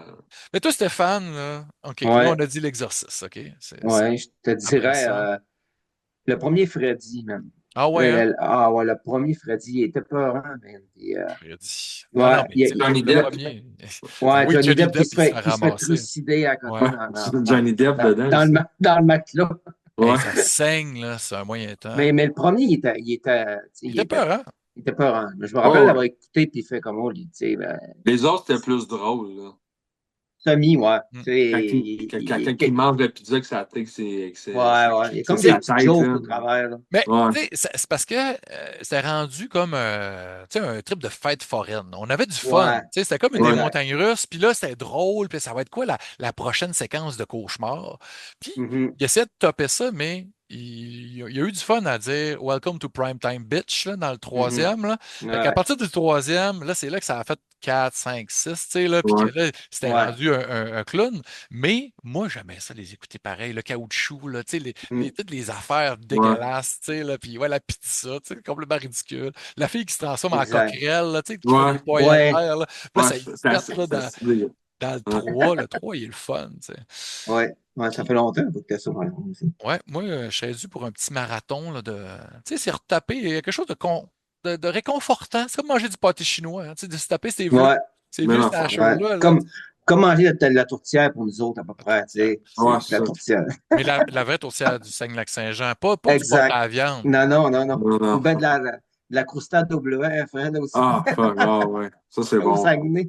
Ouais. Ouais, C'est ben oui. réconfortant, ça. Ouais. Ah, Mais, ouais. On n'a jamais eu de film d'horreur qui se passait au Saguenay, hein. Tu sais, c'était un peu. non, je Moi, pense que j'aimerais non. ça, là. Tu sais, un film, là, tu sais, style avec des skidoo, là, puis, tu Ça sais, serait dans la neige, aussi. la pêche blanche, là, tu sais, il y a quelqu'un qui Oui. passe, puis en dessous, là, il y a des sébastes, tu sais, là, qui sont comme carnivores, là, puis, tu sais, des gros Hey, gros poissons, là. Ça serait écœurant, man, tu t'as sais. déjà des bonnes idées, maintenant, Chris Ouais, mais Sébastien. là, J'aurais Ouais. jamais pensé à ça. ça prend du financement. C'est ça qui est compliqué Ouais, au Québec, là. Tu sais, là, c'est ouais, Ouais. ouais. difficile de faire des films d'horreur ici, là. Ça n'arrive pas souvent. Non, Non. ça arrive pas. Souvent, ben, il faut qu'ils aillent ailleurs chercher de l'argent. Tu sais, les Denis Villeneuve, puis tu sais, les réalisateurs d'ici, là, s'ils veulent faire des films de genre, il faut qu'ils fassent des courts-métrages parce qu'ils n'ont pas assez de cash ou qu'ils Après ça, aillent, tu sais, ouais.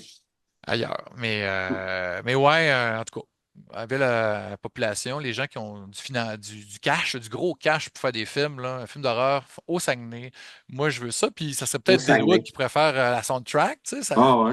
serait malade. Ben oui, Mais c'est malade. puis juste de même, est-ce que j'ai pas posé la question, mais des vidéoclips, là, est-ce que c'est dans les cartes? Est-ce que vous voulez en faire Oh, oh, oh. bientôt? Est-ce qu'il y a Il y, des. Tu sais, il il y y en en a a un. peut-être un qui s'est tourné, là. Oui, Il y a- oui, oui. Il y en a un qui il y s'est a- tourné ouais. très horreur. C'est Ah, ça, Très hein? horreur, ouais. J'avais ouais. entendu ça à travers les branches, là, parce que Ouais. je suis connecté, tu sais. Il est bien plugué, hein?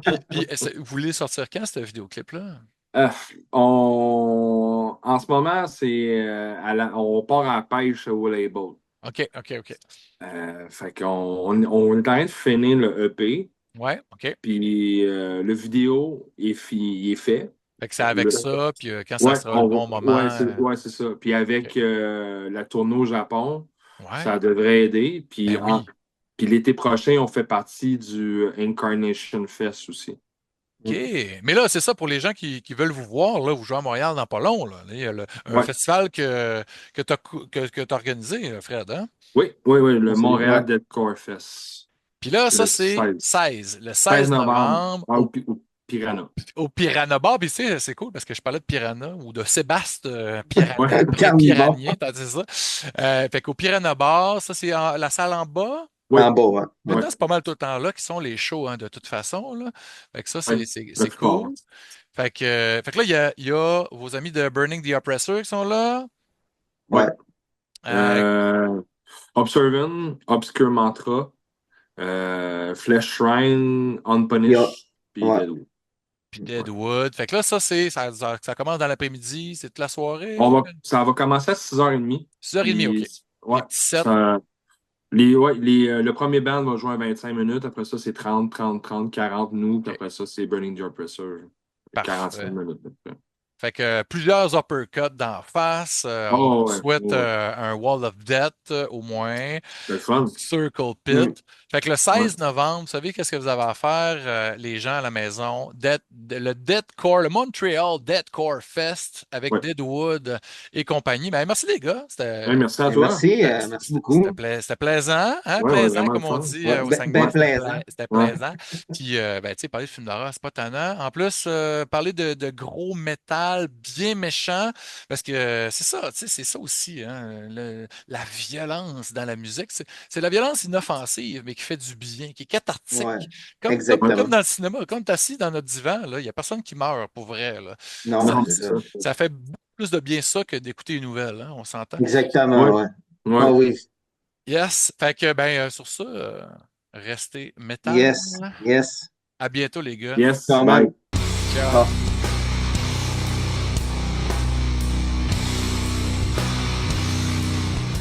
Hello. Hey, Daniel. Hey, so nice to see you again. Good to see you again. Yeah. How are you? Good. Happy to be here. When it's to talk about, music or movies or and movies, I'm all ears and it's always fun. For people that follows my podcast, they may have seen you a year and a few months ago Hmm. when we got to chat about the Prince of Darkness. Yes. Yes. When you created this wonderful book about the man Ozzy Osbourne, one of the greatest singer that graced the earth. You also penned this book, this big Yes. book on all things heavy metal. But tonight, it's to talk about Rush at 50, Hmm. because Rush is one of the, if not the best Canadian rock band that ever graced the earth. Voivod are just slightly beneath them. Yeah, Just tiniest bit. exactly. Oh, also, Um, I know you usually do horror stuff mhm, on your podcast, but I thought of a way yeah, that me we too. could. Oh, good. Was it the Fear trilogy? No, but tell me about it. Oh, well, like Rush has this thing called the Fear trilogy. That's three songs that appeared subsequently on three different records. Which on Moving Pictures is the first one, but they Uh-huh. start with part three. Oh yeah. Then on Signals, it's part two with The Weapon, Mm-hmm. and then finally on Grace Under Pressure, they do part one. So there is a Fear trilogy, and it exists. Oh, and then on Vapor Trails, they did part four. But Oh yeah. yeah, That's so cool. But they're mostly about, fantasy and the different themes, but it's yeah. not really about horror, but there's links to horror films.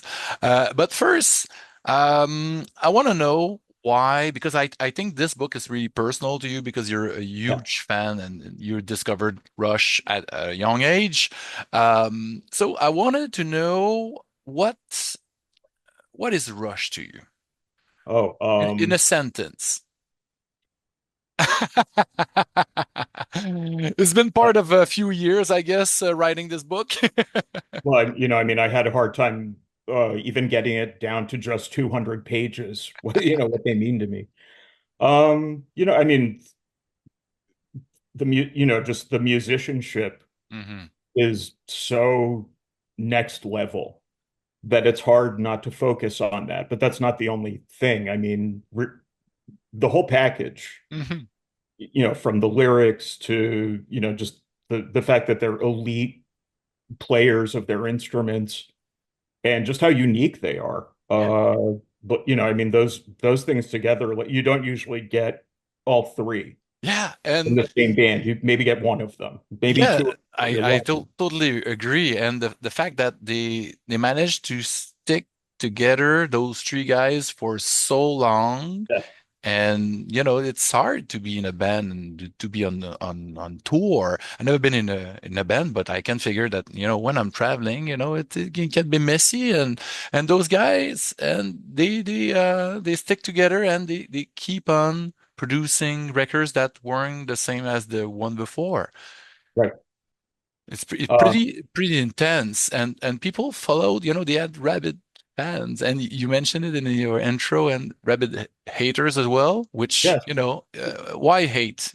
Because you don't need to hate a band, just don't care about them. Yeah, but I mean, I'm sure this has happened to you at some point in your life where you mention them, innocently, the music of Rush, and someone will be like, "Oh my God, they're the worst band in the world. That singer, oh, it's awful."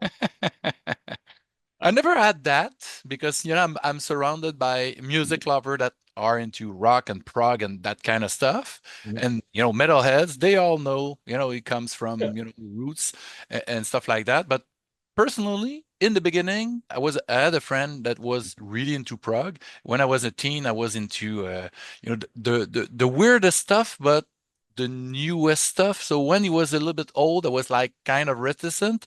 So, and I wasn't sure about the voice either, and it was the same with Iron Maiden, and it took me Yeah. a while to just pass beyond that and accept that they were a good singer, even though they weren't growling at all, uh, because I Right. was really into that kind of stuff. So once you understand that you just complement the other instruments and it fits right there, you understand and you get to love the musicianship and the complexity and the arrangements and all the moods and the different vibes that you live through those 10-minute songs. My favorite song of Rush is La Villa Strangiato.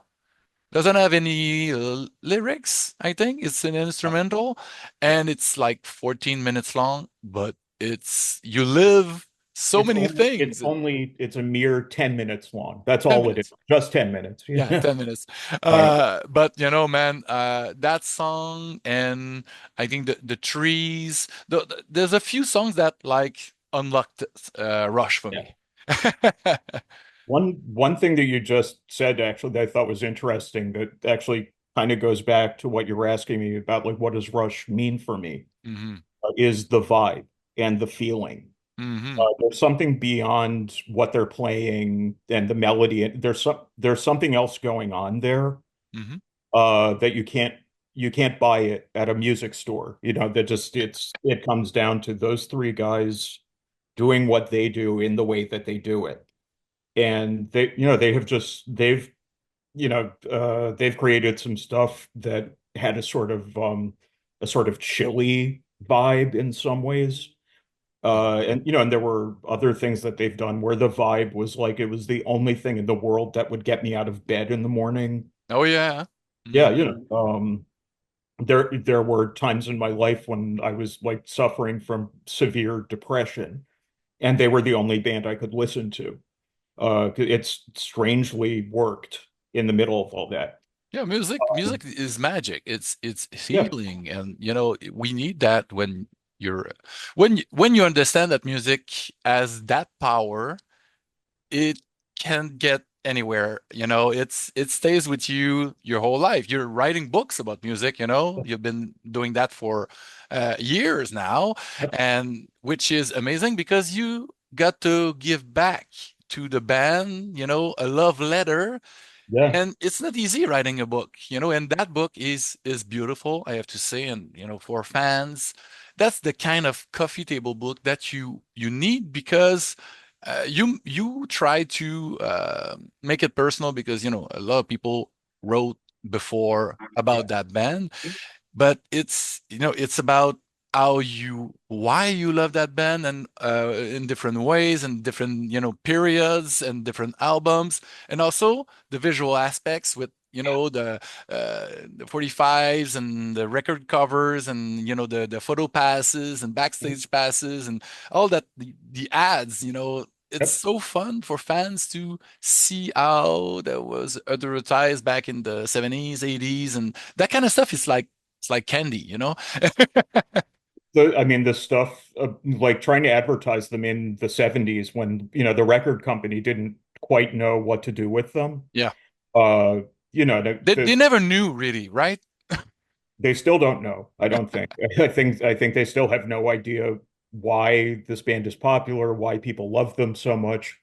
They'll put the product out there because people buy it, but I don't think anyone at the record companies ever really understood what they had.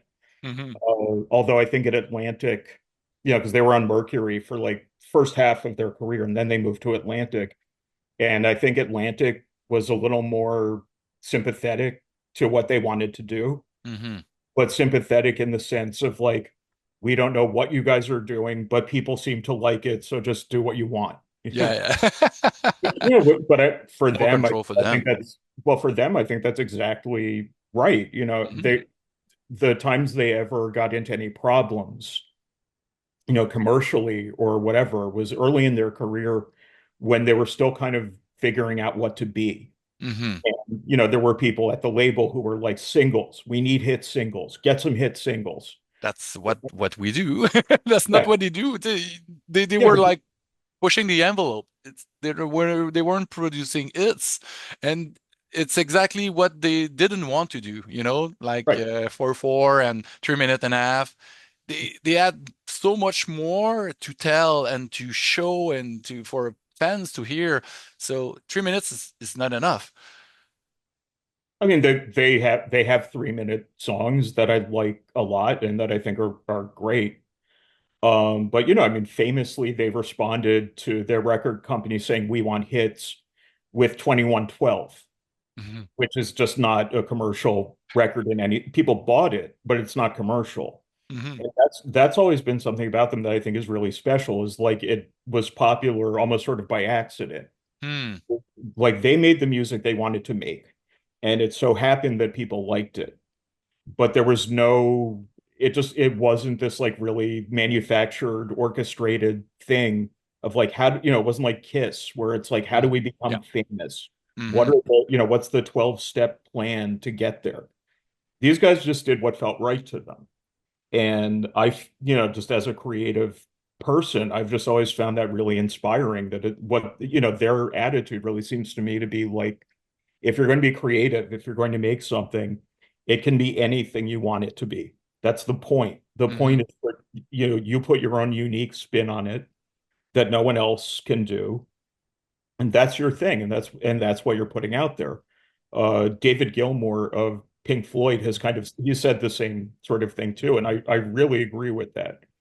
You know, because I mean, if you're doing creative stuff, there's not always a lot of money in it. You know, like that, not always going to make lots of money in exchange for your creativity, but you do have freedom. And it becomes a question of like, okay, well, what's more important to you, the freedom or the money? Hmm. I would like both. Yeah, of course. Obviously, I want both things. Um, but But you're more happy with the freedom. I think so, yeah. Hmm. You know, this Quarto who puts the books Yep. out, they really don't interfere in what I do. But, you know, they'll make a couple of suggestions, and that's Hmm. really they're pretty hands off. And you And, know, and and visually, the visual aspects of the book, is that your no, that's memorabilia inside or no, is them? that's them. That's Okay. 100% them. I take no credit for it. When you look at that book and you're like, wow, this is amazing looking. That is all them. And they deserve all the credit for that. I'm very happy to be affiliated with a product that good. You know, I'm Hmm. very happy Yeah. that my writing is going in something that I really feel confident about, you know. Hmm. You know, because if it was just like, you know, I'm doing my best work here and the book is garbage, you know, not Yeah. great. Yeah. But no, they really care a lot. They're really dedicated to like putting out a good product. Hmm. And And it shows. yeah, yeah. No, they, you know, Dennis, my editor, you know, who, you know, he runs the show basically. Hmm. You know, we've had a lot of really good talks about how I see what I do and, you know, my future and what I, you know, and I mean, I could do these books for the rest of my life very happily. And for me, it's like I've always been a music fan. Music has at times been more important to me than people, you Hmm. know, like than human beings I actually know personally. Hmm. And I, you know, I feel like at this stage in my life, it's time to, you know, talk about what it's all meant for me and, what's held up, what hasn't held up. And this, like the Ozzy Osbourne book and this, it's like this is just what's consistently stayed in my life Hmm. the whole time, no matter, and I've done all kinds of different things. Yep. I always come back to the music. And the music has just always sustained me. My one of the things I hope for with this book, and I mentioned it a little bit, I think, in the introduction, is that we're at the point now. This band is 50 years old. Hmm. I am 55 years old. I'm not a young man anymore. But every time I go on YouTube, I Yep. see Those that reaction videos. those 18-year-olds Yep. love it. They Uh-huh. love it.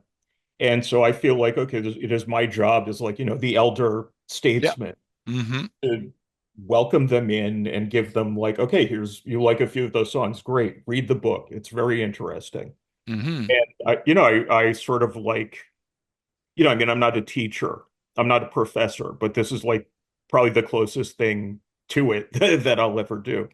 Yeah, totally, And it- totally, and it shows that it comes from the heart. It's really yeah, close to your heart, very nice. because we're fans, and when Yeah, you're a fan or you are a new fan, like a 18-year-old that heard a song and like, hey, I like Tom Sawyer. It's yeah. pretty cool. I want to know more. And this, a book, reading a book, it's like you talk to me personally. You know it's so cool, and you get to see all those wonderful costumes that they Yeah. wore, over the years, and then after reading your book, they're gonna go watch the documentary that Sam done a few years ago, which is amazing. They're Yeah. gonna watch the concerts. Yep. Unfortunately, they won't be able to see the band live, but there's some recordings, DVDs, Blu-rays, and at least they have that. I was lucky enough to see them twice. Hmm. The first time was for the Snake and Arrows tour, and the last one was the last tour, and Yeah. that was the last tour, right? Oh, wow. Yeah, that was it. Yeah, very nice.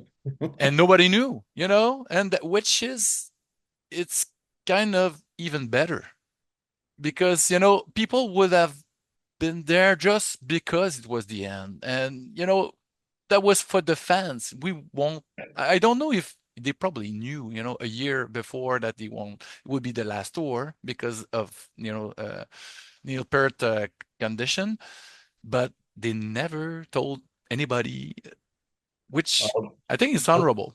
what they did is called quitting while you're ahead. Yep. That we never saw with them that there was this like, oh, now the music is starting to, or any, they wanted to always deliver the same quality consistently the whole time. The whole reason Neil Peart wanted to stop was that he felt like he was getting very close because of his tendonitis, a couple of other physical problems Hmm. that were going to start to compromise his playing.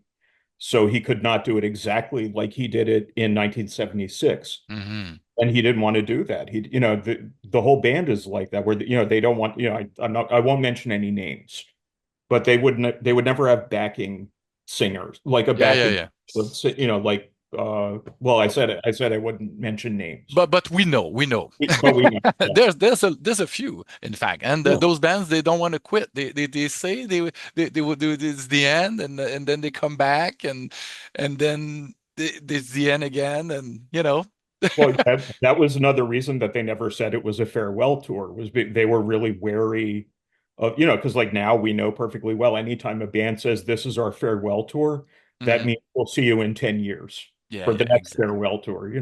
And Uh, when you say it's a farewell tour, there's more people, and you can keep pressing the citrus for years sometimes. yeah. Slayer did the 2 year farewell tour, and they're back again, Well, for a few it festivals. was a 2-year farewell tour. Then they were broken up for a year, and now they've reunited. It's ridiculous. And Yeah, I love those guys. I yeah, love me the too. band. They're very close to my heart, but Mm. that's ridiculous. I'm sorry. Like we won't name names, but we will because we're fan. Yeah, Motley Crue. It's the same thing. That's and the shit show with Mick Mars and the backup stuff, and it's Oh, sad when the band I does have a that. great example for you. Yeah. Jane's Addiction. Oh yeah. That's exactly how not to do it. They did everything wrong, Yeah. and that would, I mean, Messy. we never, yeah, Rush was never messy. That's the thing. And I think even if they had like serious conflict with each other, and I don't think they ever did, Hmm. but even if they did, they had too much respect for the fans Exactly. to come out on stage and you're not going to see Geddy Lee punch Alex White, not on stage anyway, Nope. Nope. Nope. Nope. and I mean, I don't know if you went as, I'm sort of fascinated by fan bands falling apart on stage in chaos, and you I never saw those videos of Jane's Addiction, and it's like I was not at ease. I was watching did, that, and I was like, well, did you see the ah, one where you could hear Perry Farrell's isolated microphone? no, I don't think so. No, Oh my dude. that Oh, was awful. that I've never liked them to begin with. I never thought they were a good band. I never liked their music, but Okay. I felt very sorry for them.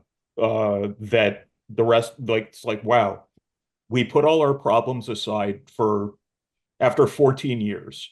We're getting back together. This means a lot to the fans. Hmm. Love and Rockets, who has reunited just to be on this tour. And I knew a lot of Oh people who yeah. were looking forward to seeing them. Hmm. And then they just take a big shit on stage and it's over. You don't want to go out that way. No. You don't want to, but what are you going to do? Yeah. Exactly. That's sad, but Rush, They did. they Yeah, were princes, Rush did not go out that way. kings. They had too much respect for the fans. They Hmm. had too much respect for themselves. I mean, when Neil Peart got sick, he didn't, I mean, a few people knew, but he Hmm. kept it quiet. Private.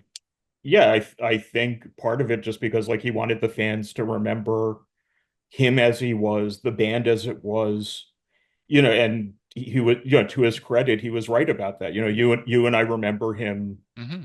with the handlebar mustache and the bathrobe and Hmm. playing the Yeah. glockenspiel.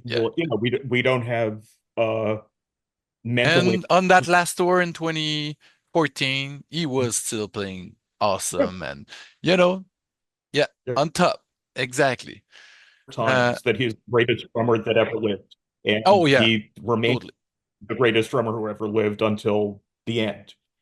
And you can't go out more gracefully than that. And people are always asking now, like, well, are they going to get back together? Will they get the Dream Theater guy? And it's like you don't want No, that. no, no. You do not Exactly. want that. There's Yeah, bands that people that you cannot replace, like Led Zeppelin without Bonzo, it's not Led yeah. Zeppelin. The Beastie Boys without MCA, it won't happen. Y- That's, Soundgarden with a new singer. I don't think so.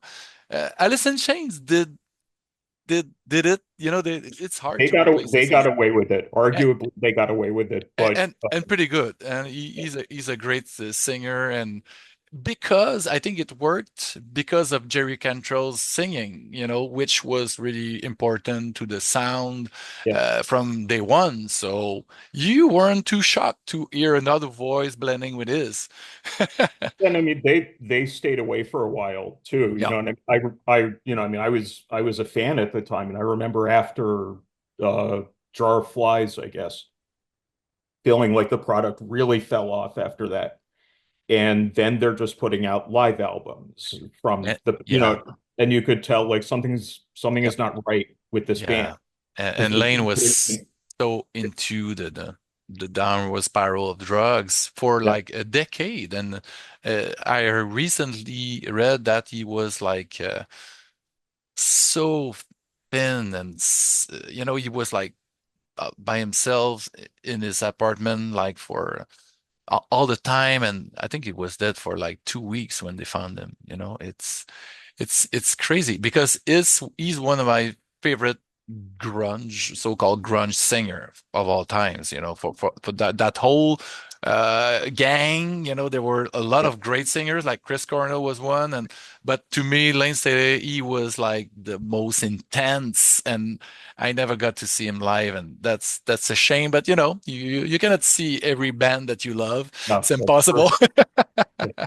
No, and you also can't see them at like the time necessarily when you want to see them. The first time I ever saw Soundgarden, I was at my college in 1988. No one had heard of them. No one knew who they were. Early, early.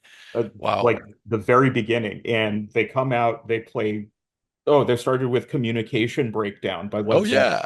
Wow. Whole place clears out instantly. Nobody wanted to hear it. But me and like 15 other people were completely pressed up against the stage. We're like,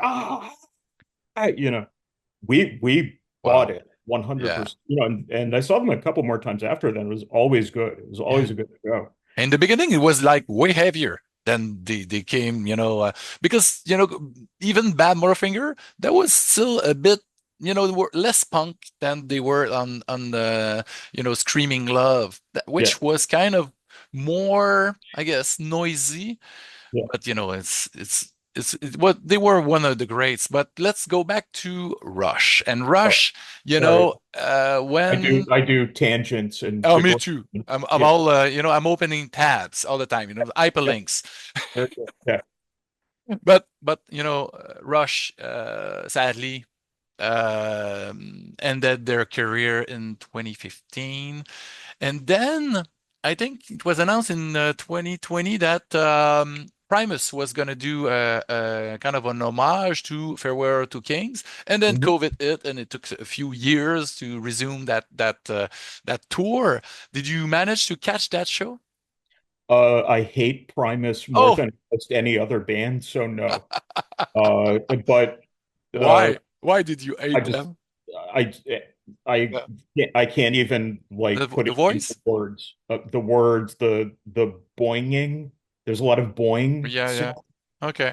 However, I will say my son loves South Park and watches it Oh all yeah. the time, so I have to hear Primus often. The So intro. Yeah. yeah. No, I just It's okay. it's nothing personal. No, no, I don't judge you. It's okay. Thank you. Thank you. Hey, and I don't judge you for liking them. So, No, thumbs perfect. up. Yeah. But Rush, to go back to the thing that it's really when you got into Rush and you like them, it's like a secret handshake. When people like them and Yeah.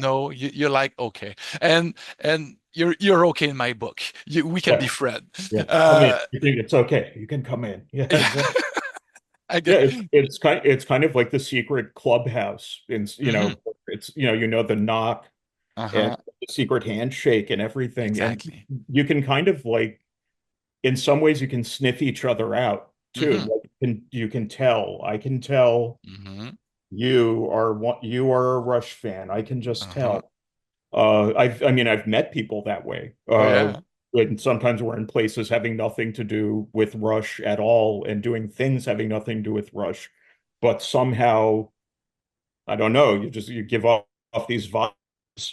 And actually I did a podcast about Rush 3 years ago. Okay. It was me and this other author, and we had both written books about Woodstock Hmm. and were at the original Woodstock site selling them. And we just started Wow. talking about Dio and Rush. We could just tell. Hmm. Sometimes you can just tell with people. Hmm. But Rush, I think like Rush and maybe the Grateful Dead Oh are yeah. So are the those, two you know, fandoms that are the most like we can t we can sniff each other out. I know who you are. yeah, yeah, yeah. It's pretty. This is kind of a cult following in a way, but it's a huge cult. I mean, but it's pretty cool. Like when you watch TV or movies or a series and you spot people with a Rush shirt or a Rush poster on the wall. Mhm. So I found a few horror related Rush spottings. Oh, nice. Okay. Yeah, in movies and TV, in A Nightmare on Elm Street, the original, 1984, Johnny Depp's character in his bedroom, You got a Grace Undercover poster. There we go. We're in. Uh-huh. There's one in The Gate, which is Oh, a Canadian film from 1987 from a guy Roman called Roman Polanski directed that, right? the name of the director is Tiber Takacs, his Oh, name.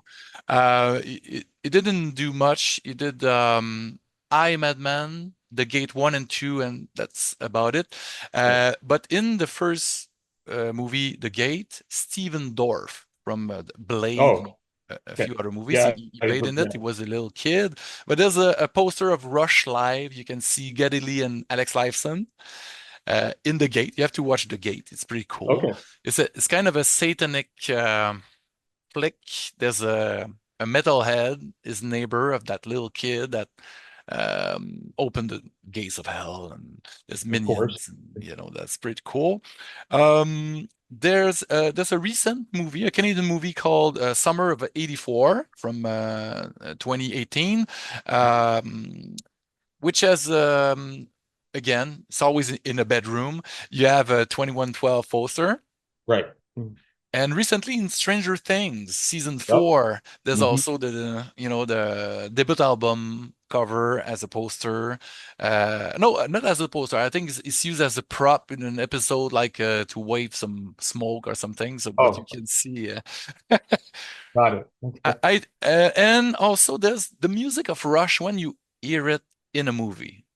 It's always cool. Can you remember the last time you heard a Rush song in a movie? The last time I remember hearing a Rush song in anything was on Freaks and Geeks. Oh, okay. Uh, but Canadian also. that's true, yeah. But in like a theatrically released movie, nothing really rings a bell. I know it's out there. Oh, it's okay. I did my research. Okay, I went on YouTube. No, no. nice. I look on the internet and I found out there's a little movie poster in Rush video music video in Limelight when when they record in Morin Heights at Right, the studio in Quebec. There's a Eraserhead from David Lynch poster on the wall, right. and I remember it's that now that you mention it. Yeah, maybe it's not even theirs, but it's there. it's up there. Yeah. I Also, mean, do you consider that horror, Eraserhead? um, it's kind of it's nightmarish. Horror, I guess so. David Lynch, he dabbled into horror, but it's so different what he does. It's hard to put him in a box. Yeah, I guess it's psychological horror, or art house horror, or because there's horror element in it, that little oh, for sure. baby, and True, true. and Blue Velvet. It's not a horror film, but it's kind of you feel horrified in ways. Someone finds an ear, That's right. so horror. And If then you you want find to an know. ear, you're in a horror movie, I Yeah, think, yeah, personally. yeah. That's just me. Me too. But it's not horror as it's supposed to be, which is awesome because, Yeah. No, I mean it's not like, it's not like Martyrs. yeah, You're not gonna find the music of Rush in, like really intense, yeah, like it won't uh fit. yeah, it wouldn't be in Hostel, it No. wouldn't be, or any of the Or Saw movies, it could be music that is playing in a car.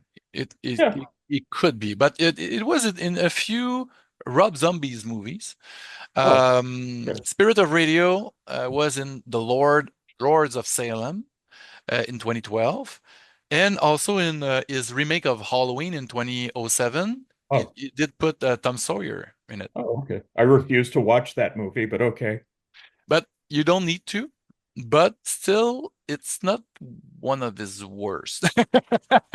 Nice. Okay. I'm a fan. I love and hate at the same time Rob Zombie for a lot of reasons, different reasons. I was a big fan of White Zombie back in the days, Mhm. and when he started to do kind of electro remixes, techno remixes, Yeah. and that kind of stuff. I was kind of okay. It's new stuff with, Chemical Brothers was, coming out, and the end of the 90s. I felt it was kind of fresh and almost industrial. Mhm. And then you started to do pop music with that kind of stuff as a solo artist, and it was hit and miss mostly for me. But I was really eager to see House of 1,000 Corpses because it's been delayed for like years, and his music videos were always insanely Yeah. visually great, and I knew he knew his horror because of lyrics and imagery. But I was so disappointed with that first movie. Yeah. Well, to his credit, I'll say he does do a lot of very graphic violence, Hmm.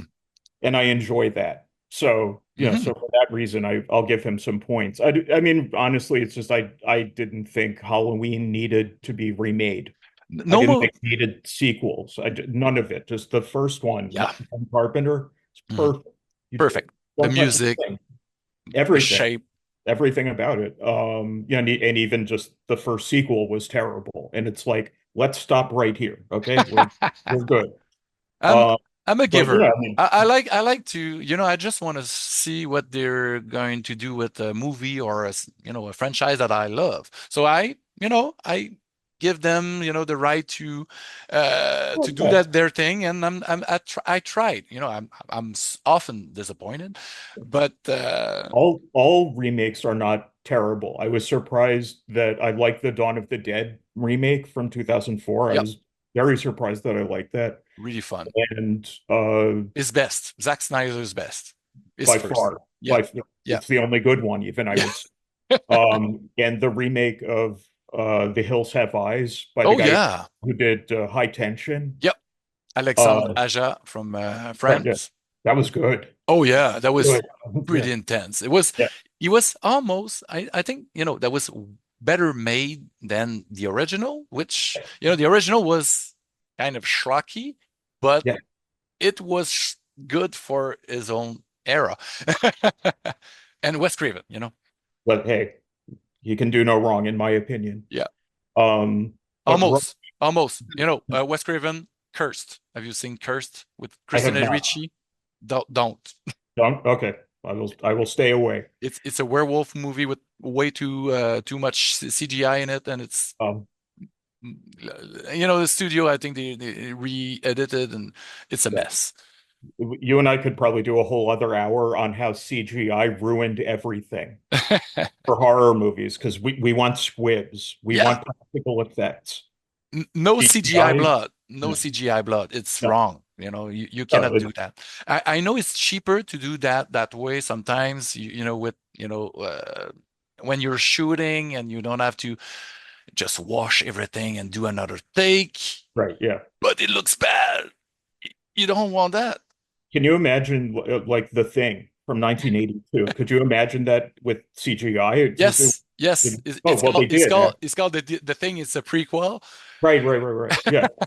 And it didn't work. It wasn't good because It you was need, okay. It was okay because they find a way to do a good prequel because the movie started with the original. It's yeah, not the original because it was a remake, but it started with a question: who were those guys running with those dogs? yeah, And I felt it was pretty cool to revisit, that I think Swedish kind of outpost. And yeah, but the original, the 1981 John yeah, Carpenter's The Thing. It's a masterpiece. And when I do those conversations with different metalheads and yeah. artists, and I guess four times out of five, The Thing is amongst their favorite movies ever made. It's crazy. That movie is crazy. It's 42 years old and it's still like I don't know what drugs they were taking when they made that movie, but I want some, Yeah, yeah. with like the head coming up and like it's part It's dog. yeah, the spider and this the chest opening, and Ah, it was so surprising because you didn't know what to expect next. Yeah. And the claustrophobia and the all-male cast and the Morricone's music, which was kind of aping Carpenter's Yeah. in a way, but it was still good. Did you get a chance to see Carpenter live when he did those tours? I have not seen him perform. I'm ashamed to say I did not. I'm I sorry. knew people who went though, and they were like, "My life has changed, and everything is different now." So, I'm one of those, and yeah. I was lucky enough to meet him afterwards, and I was way too excited for the level of energy he had left in his body at that time after the show, and I was feeling he was annoyed a bit, Oh, really? but when I asked after I got him sign a bunch of stuff, when I asked for a picture, he said yes, but only if I can be beside your lovely wife, and she said yes. Okay. She understood how important the picture was to you. But she was also in awe of being, close to the master, is God's son, his son. That was the most amazing and magical thing about that concert, seeing him live, performing and watching his son playing his melodies with a big smile and, you know, full circle. That you felt that he was like kind of okay, my job is done, and he's gonna, Passing the torch. exactly, because he's 70 some He's 75, I getting up think. there, definitely. Yeah, I mean, when I see pictures of him, I feel like I can smell cigarettes. I just see him smoking constantly. But I think he quit because in 2017 when I saw him live, he was shooing which what I thought was a Nicorette, or oh yeah, maybe. he was Yeah, I shooing mean, like crazy. I'm sympathetic to him maybe not always wanting to meet fans. And this brings us back to the original topic because Neil Peart did not really That's right. he was not a very like outgoing. No, I totally, introvert kind of. yeah, I totally get it. I Mhm. absolutely get it. And like I It's know demanding to me, the people that really are excited. You have to be. If you don't feel like it, if you're not a social person, don't impose that to yourself, or you'll be sad. no, I mean he said it best in, the lyrics to Limelight, Mhm. where he's talking about like I can't pretend we're close friends. I can't pretend we've hung out at each other's houses and and we've had a barbecue and all that stuff. I can understand how I think people who are okay with doing that sort of thing, to them, like I mean to Alex and Getty doing it, I think Mhm. it's like, these are our fans. They paid to see us. They came Mhm. along to be here. This is the least we can do, is Mhm. be friendly to them and shake their hands. That will make them happy if we do that. Mhm. I think for someone who is less outgoing, I think, and I cannot speak for Neil Peart, obviously, Mhm. but my guess is that maybe there was something about the interaction that he felt was phony Yeah, some way. you cannot connect in a few minutes. It's hard. Yeah, And those fans, they don't have much to say usually because they're shy, they're stressed out, and they're like just too excited, and they're like stuttering, and yeah, it's not a fun moment. Actually, when I met the first time, when I met Rob Zombie, I was in a kind of a backstage with like winner of a contest, and it was really kind of, you know, weird. People yeah, felt weird because like it was artificial, It's yeah. wasn't like meeting someone, get introduced by and having something to say, I mean, at the same time, though, Rush fans will like they will see every show on the tour. Mm, They yeah. will drive 12 hours to see a show, drive 12 hours back, and then go to the next one. And like they just give their lives over to it. Yeah. And Getty and Alex, I believe, they're aware of that and they appreciate that. Yeah. And the meet and greets that they did, I think, were a way of acknowledging you guys have been with us for a long time through Mhm. all kinds of ups and downs. we appreciate you. We thank you for coming. And if it will make you happy to, have pictures with us and that sort of thing, we're happy to do it. And Neil, also it's a source of revenue for the bands after, the records started to not being bought by fans anymore, except for real fans. But still, the revenues weren't that great, and those meet and greets, it's coming now. Everybody does that. oh yeah, I mean, they have to do that. Bands have to tour now, Yeah, because no one a buys lot. records anymore. Yep. Uh, which, like, I'm kind of glad I'm a failed musician because I never had to see people just stop buying my records one day, Yeah.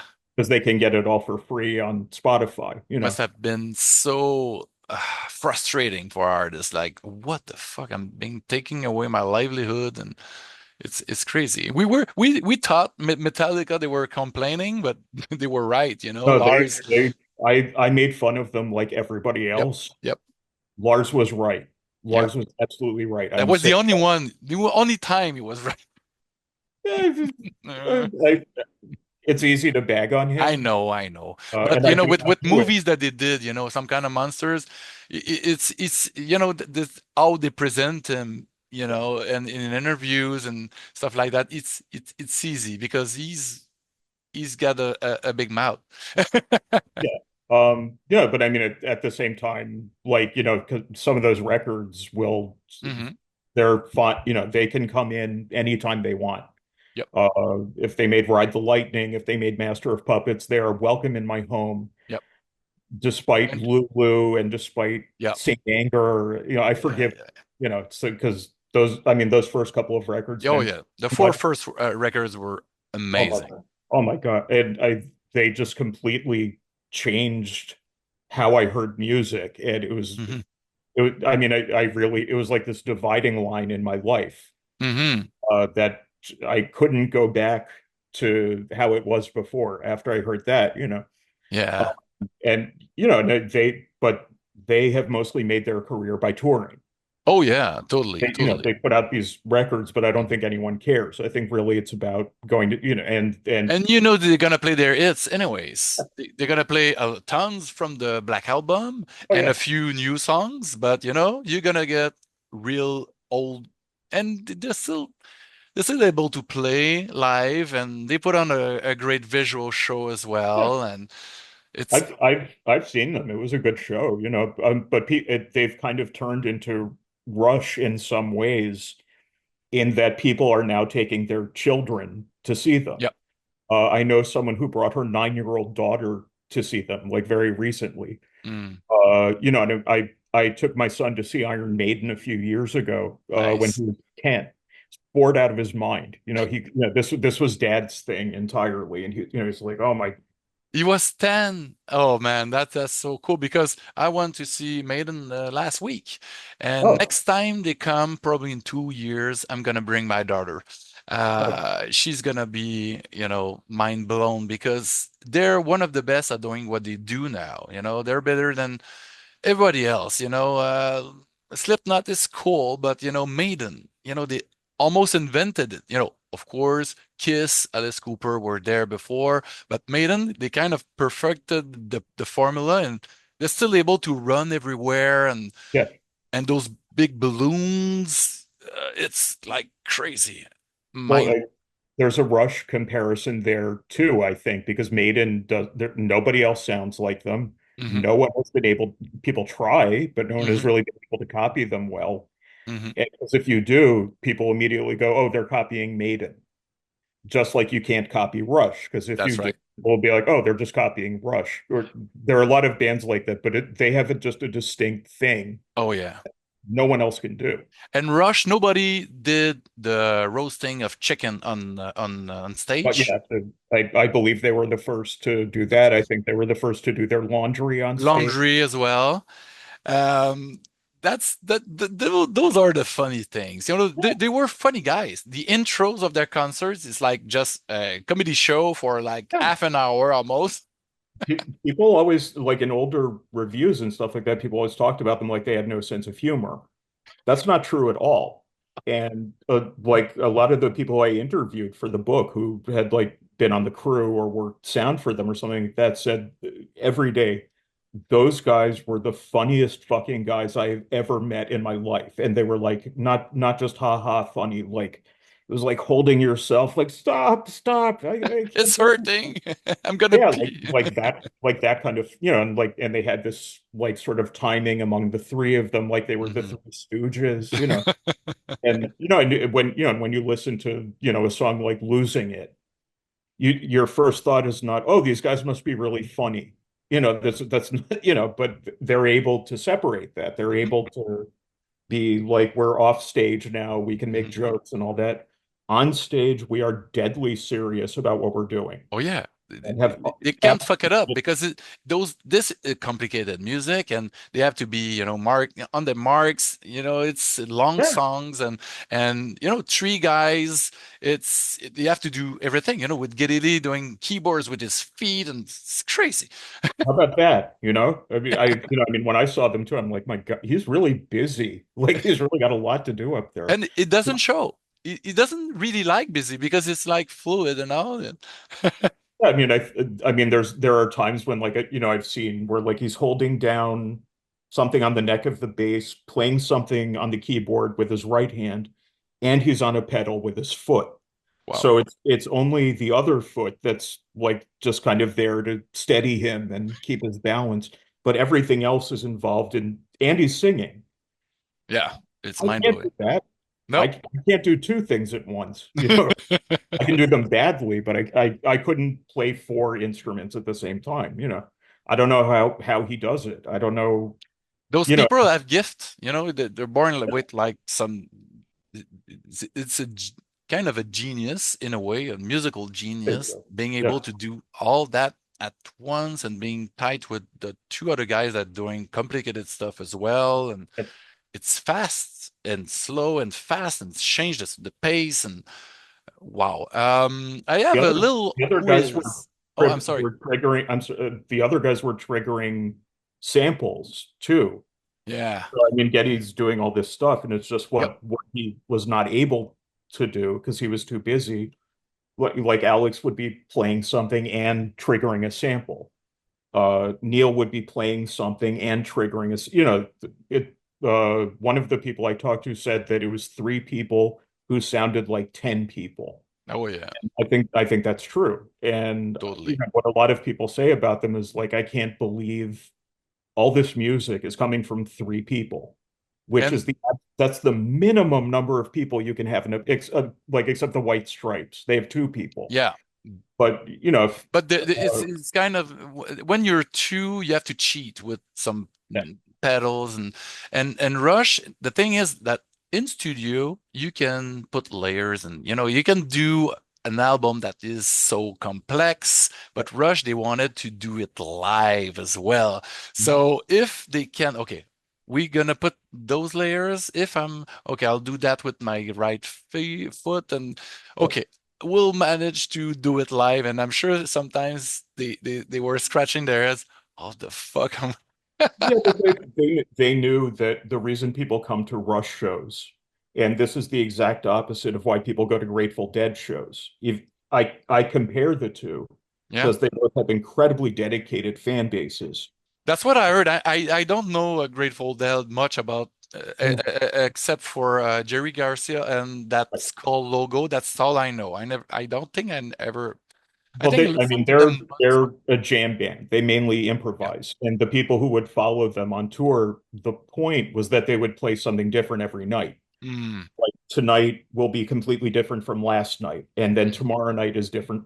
That's what people wanted. With Rush, Like Primus. Primus is the same thing. okay, yeah, but with Rush, what the Yeah. fans want, and the reason the fans are following them, is they heard this one fill on 2112, and by God, Neil Peart had better play that exact fucking fill exactly the way it is on the record, or I feel ripped off. Oh You yeah.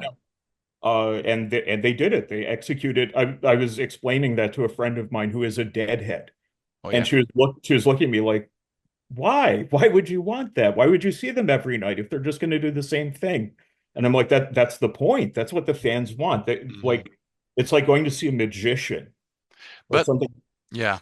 But sometimes when it's too exactly like on the record, I Mhm. don't care, but they like Rush, they do like on the record, but with something extra, Yeah. something like more more powerful, I guess.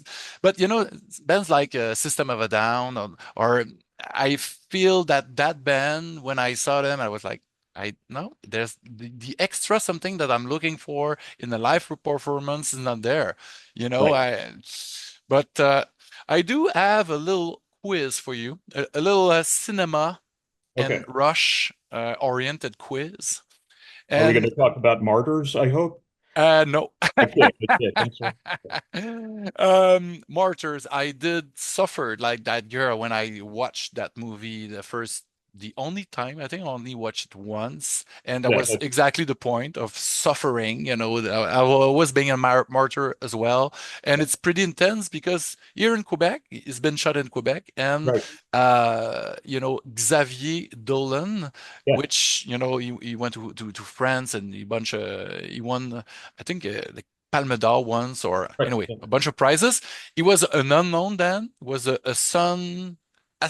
He was an aspiring comedian or actor. He Really? was the son of the one of the actors of that movie, and he's the one Oh. getting the shotgun blast in the beginning, which was Um, kind of funny watching the movies afterwards when you know that guy being now really famous. But Martyr is not part of my quiz. ah, So okay. Daniel, I just want to ask you if you saw a few movies that Okay. got inspired by Rush and song titles. Okay. Have you seen Jacob's Ladder? Yes, I did. I saw it when it came out, and I had no idea what I was getting into. People were just like, "Oh, we're going to the movies." I'm like, "Okay." And that movie fucked me up, Oh man. yeah, I was like 20, I think, when I saw it. 1990. Yeah, 21. Okay. I had just never seen anything like it, and I still have not seen anything like it. It's a great movie. Yeah. It is a mind fuck. It's so good. Tim Robbins, I think, wasn't one of his first films.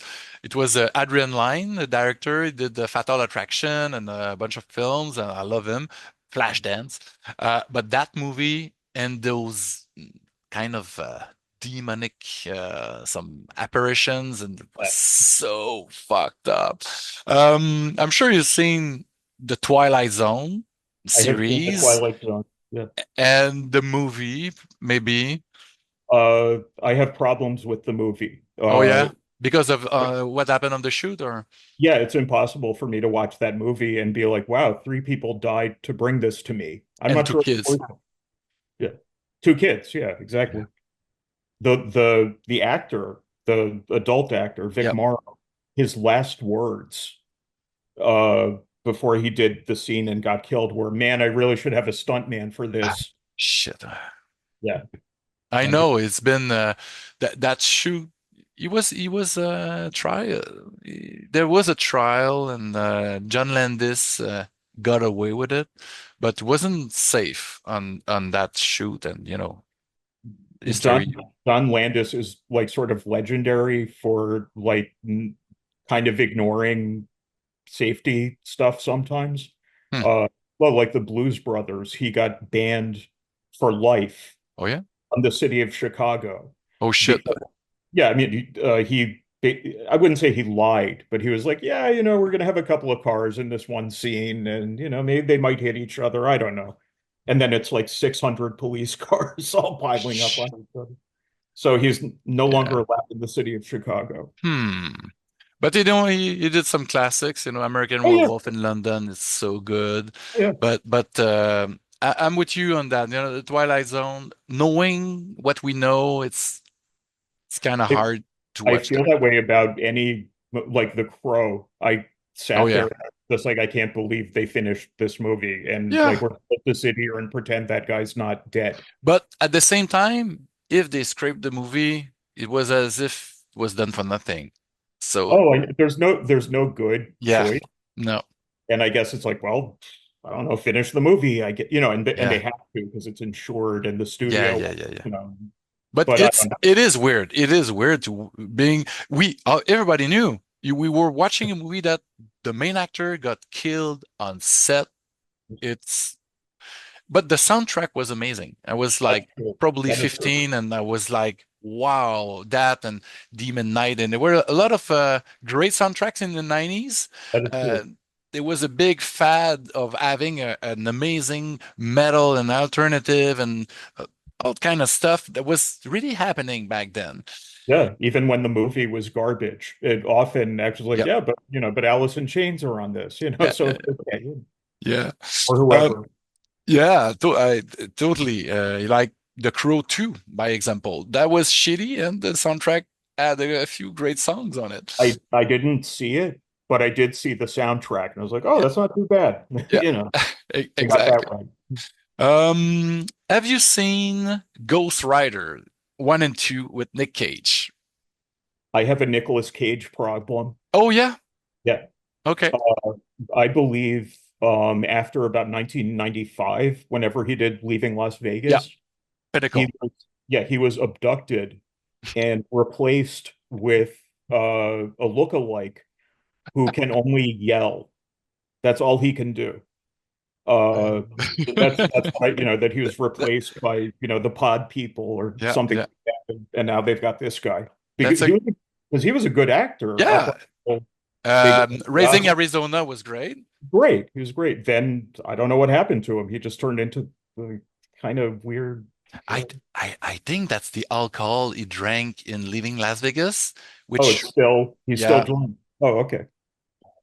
but I feel you on that because he made so many awful movies since then, but he done a couple of cool ones, Yeah. and Ghost Rider are not Well, that, those. The second one is kind of a bit more fun. I don't know if you remember those movies with Jason Statham, which you kind of have a pacemaker and oh, fuck, yeah, I know what you're talking about. I'll remember it the minute this podcast is over. yeah, those really silly movies were fun to watch, and Ghost Rider 2 was made by those guys. Ah, okay. So the second one is the one worth seeing. Okay. Um, I haven't seen any of the Necromancer movies. There's one that came out in 88 and one in 2018. Yes. Uh, I don't know if you saw them. The first one was like sheer physical torture to sit through because it was so bad. I Okay. didn't see the remake. No, okay. No. And But and the first one was bad enough that it was like they're remaking this? Really? Why would you remake this? One was too many.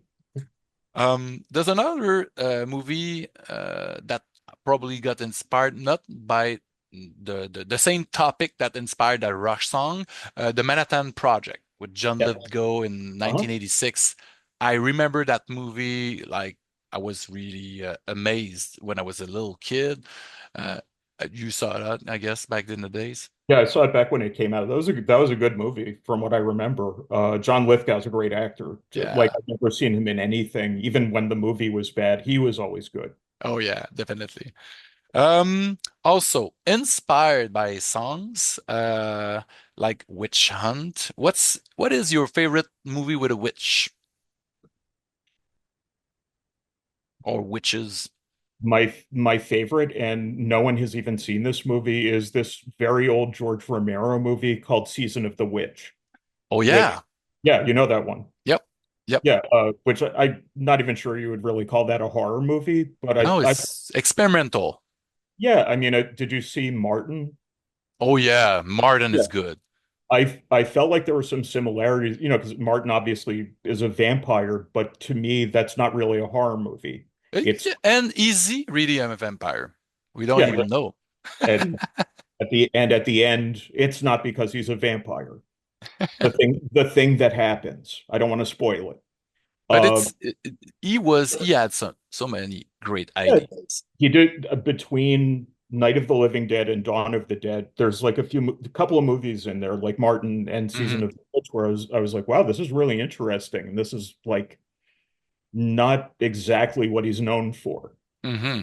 But but I felt like these were really good movies and really worth seeing. But today he's just known as the zombie guy. Yeah. Uh, but he was a great filmmaker, I thought, and was capable of a lot more than like just the couple of movies that he's known for. And Season of the Witch, I thought was great. I Uh, honestly I don't really remember what's happening. What I can recall is was kind of a psychedelic movie in ways and some moods and I don't think there was a lot of dialogues and no, that's I mean, it's a kind of a restrained movie in a lot of ways. Like it's not like horror or it's not, very pointedly one thing. Mhm. Covers a lot of ground in terms of genres. I would even say it's a feminist movie, which will, of course, upset some people who don't like to hear that word because it bothers them, Yeah. because there's something wrong with them Yep. that they can't hear the word spoken, Like No, I thought 50% of the American 53, citizens? Yeah. 53%. Yeah, Yeah. but no, there are just a lot of people who just like reflexively just don't like the word. Yeah. Uh, but that movie, I would really recommend to anyone who's serious about horror and wants to see stuff that's like kind of not directly right in the genre. Hmm. I think you can only get it on YouTube though. I Uh, do have it on beta cassette. oh, a Yeah. beta. Yeah. Yeah. Nice. Very nice. Yeah. And actually, let's see if I can grab it without making my computer fall. It's a friend of mine. I think he was getting rid of a lot of those cassettes, and there you go. Season of the Witch. Oh yeah. Yeah. Do you And have the player? um yeah, I do. I do have a few. Oh, it's a VHS. It's the crazies that I have on beta. But Okay. yeah, I do have to rewatch that, so I'll put it aside. Thank you for reminding me that I own that movie, and the cover is so weird because you don't even know what is it. Yeah. I'm not sure what's going on there. Yeah. Also, okay, inspired by The Enemy Within and Alien Shore. What's your favorite Alien movie from that franchise? From Star Trek No, or from from Aliens. the first two are the only ones worth discussing. The first one is a masterpiece in Oh my yeah. the second one I enjoyed very much because it's like a great action movie, Hmm. but Exactly. nothing like the first movie. And Then why did you like the first movie? I had just never seen anything like it. It Did you was saw it in theater? No, I was too young. I mean, the second I heard about the chest burster scene, I was like, I want to see this movie. Take me to this movie. And my dad is like, you're 10. I'm not taking you to this movie. So I saw it, I guess, probably on VHS a few years later, and just everything about it. There was something about how quiet the movie is. It's a very Hmm. quiet movie, and it's just very. It builds. In a lot of ways, it's like a haunted house Yep, movie totally. in space. Yep. And so it's your You brain is cannot get out of the house. no, you can't. And no one can hear you scream. Exactly. But it kind of tricks your mind because like on the one hand, it's like, okay, so I'm in space, so it's science fiction. Hmm. No, there's this monster. This is horror. I don't know what we've got here. And it's so you're always kind of not sure what you've got. And I feel like that works really well for the film. I also think Ridley Scott is like one of the greatest Hmm. directors who ever lived.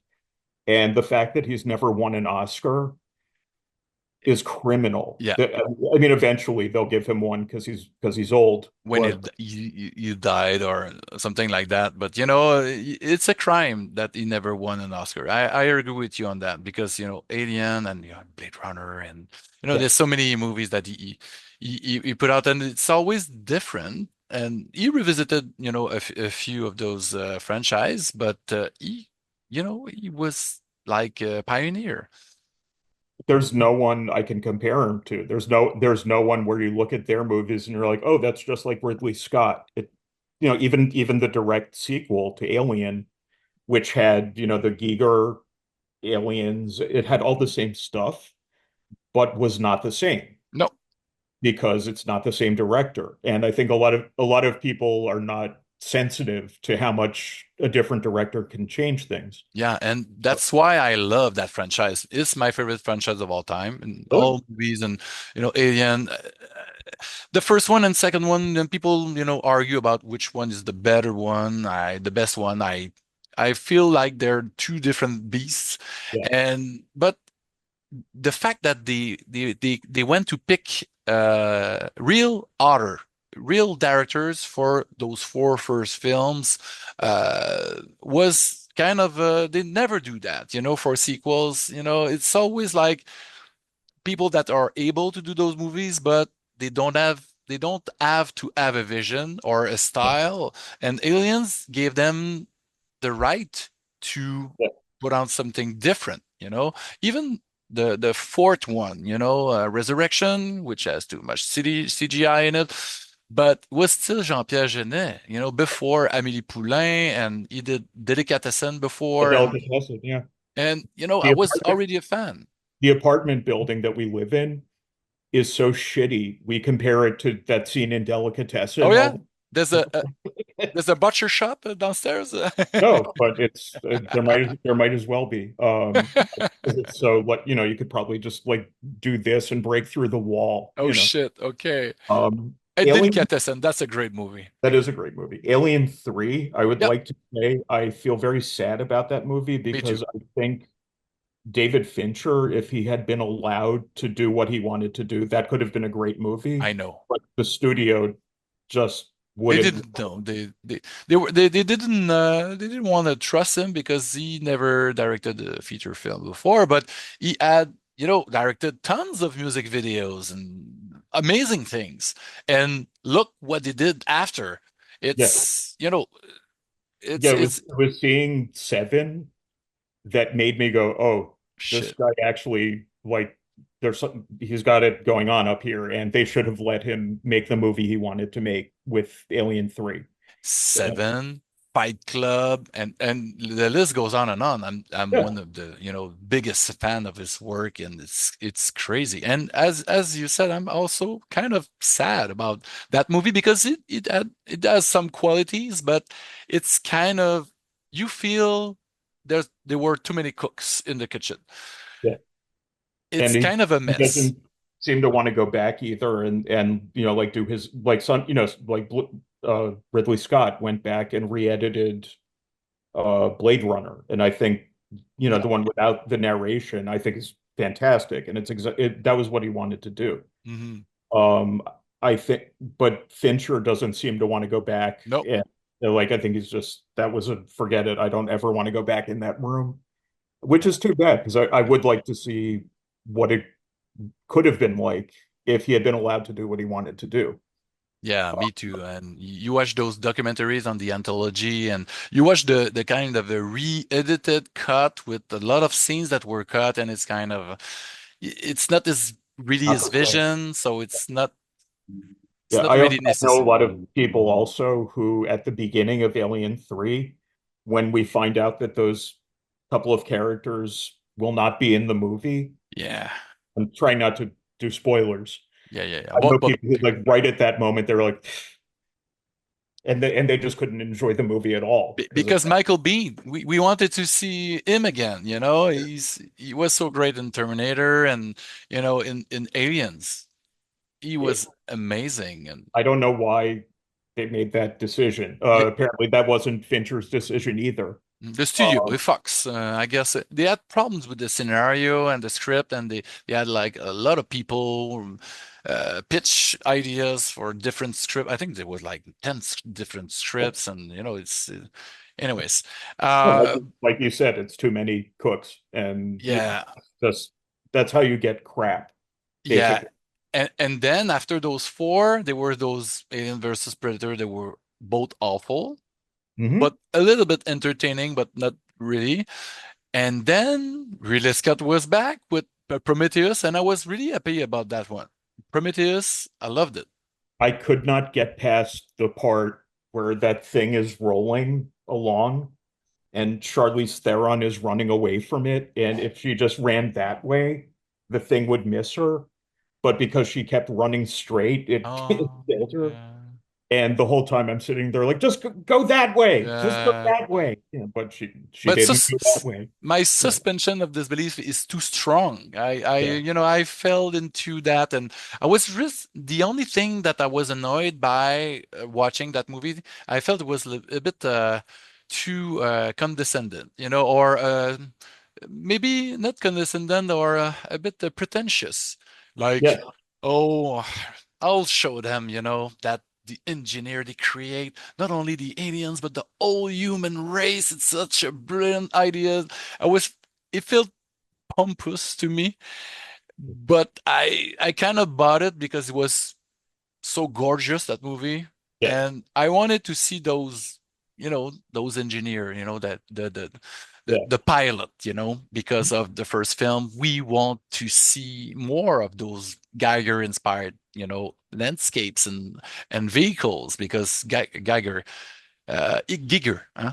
Uh, Hans Ruedi Giger. My dream is to go to Switzerland and Gruyere and visit that museum and have a beer at his bar in his. Do you know there's a metal connection there? to Giger. Yep, Oh yeah, with Celtic Frost. there you Yeah, go. That's that's one of the greatest album covers of all time. there's Uh, there's I there's used many. to have a T-shirt of it, and Oh I yeah, like for real. walking around that T-shirt, and people looking at me like, "What's wrong with this guy?" Jesus. Uh, Jesus, Jesus. What what would have what would have been really great is if Alejandro Jodorowsky had Mm. been able to do Dune Oh with yeah. Giger and all of his designs. That would have been like, but Yes, yes, but okay, we have this documentary of the yeah, unmaking of Jodorowsky's Dune, but if he could have been able to do that, we wouldn't have any Alien, or Alien without Giger. So Jodorowsky yeah. is a one of a kind, and his Yeah. project was crazy. That One, I mean, one of the things that he felt like the most strongly about is this movie must be 20 hours long. yeah. I'm not watching a 20-hour movie. I'm sorry. I mean, when I'm binging a series, I can do like 3 episodes. I'm good for about 3 hours. I can't sit there for 20 hours. 20 hours, that's a mini series. That's 2 seasons. That's, That's 2 seasons. yeah. Exactly. That's 10 episodes of Game of Thrones. So he was People can't visionary. buy- He was Yeah. thinking in series before, like 40 years before everybody else. So, it's crazy. You should do series now. He's not dead, but he's doing comics now. So, Yeah.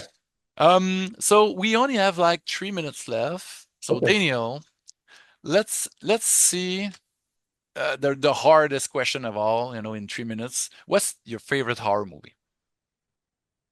Right now, okay? Because I know tomorrow or in the next month, it can be different. Uh, Again, I will say this again. Martyrs really had a huge effect on me. I think it is one of the greatest movies I've ever seen. I Oh, never yeah. watched it again. But I think it's brilliant. In terms of like classic horror, I would have to say The Exorcist, which every time I watch it, I really gain a new appreciation for it and It's awesome. really see how like there was nothing like this before and nothing like it since. It's still shocking today. It's crazy. The thing with the crucifix, that's 51 years old I now, know. and that's still like there are a lot of people like I can't. No, I'm done. I'm done. But when the more you know, the more you understand that, freaking he was a crazy bastard, but Yeah. a genius, but still he had some weird means to get to what he wanted out of his actors. Oh And yeah. sometimes it was kind of dangerous. But have you seen Leap of Faith, the documentary on The No, Exorcist? It's on no. Shudder. That's Oh, okay. super. I subscribe to Shudder. I'm a horror snob. Like I'm kind of a jerk about it. So yeah, I subscribe to Shudder.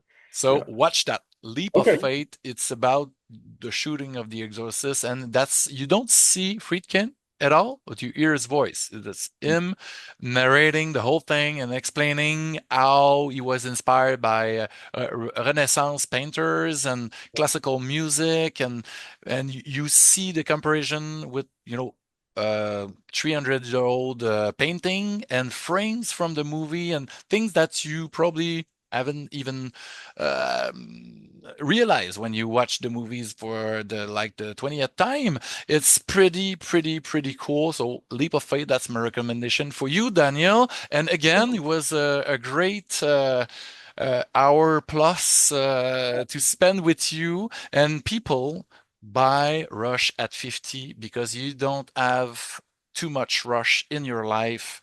No such thing. And I'll show a Naked Man because that's the album that got La Villa Strangiero on it. So Daniel, until next That's the one that time. got you in, is that the one that got you in trouble all those years ago? Was that Rush album? No. Take care, Daniel, and I'll see you for the next book, I guess. The next book is Iron Maiden at 50. So yes. Oh, okay. I'll be there. Yeah, Cheers. okay. I will stay in touch, okay? Cheers, man. See you Take care. soon.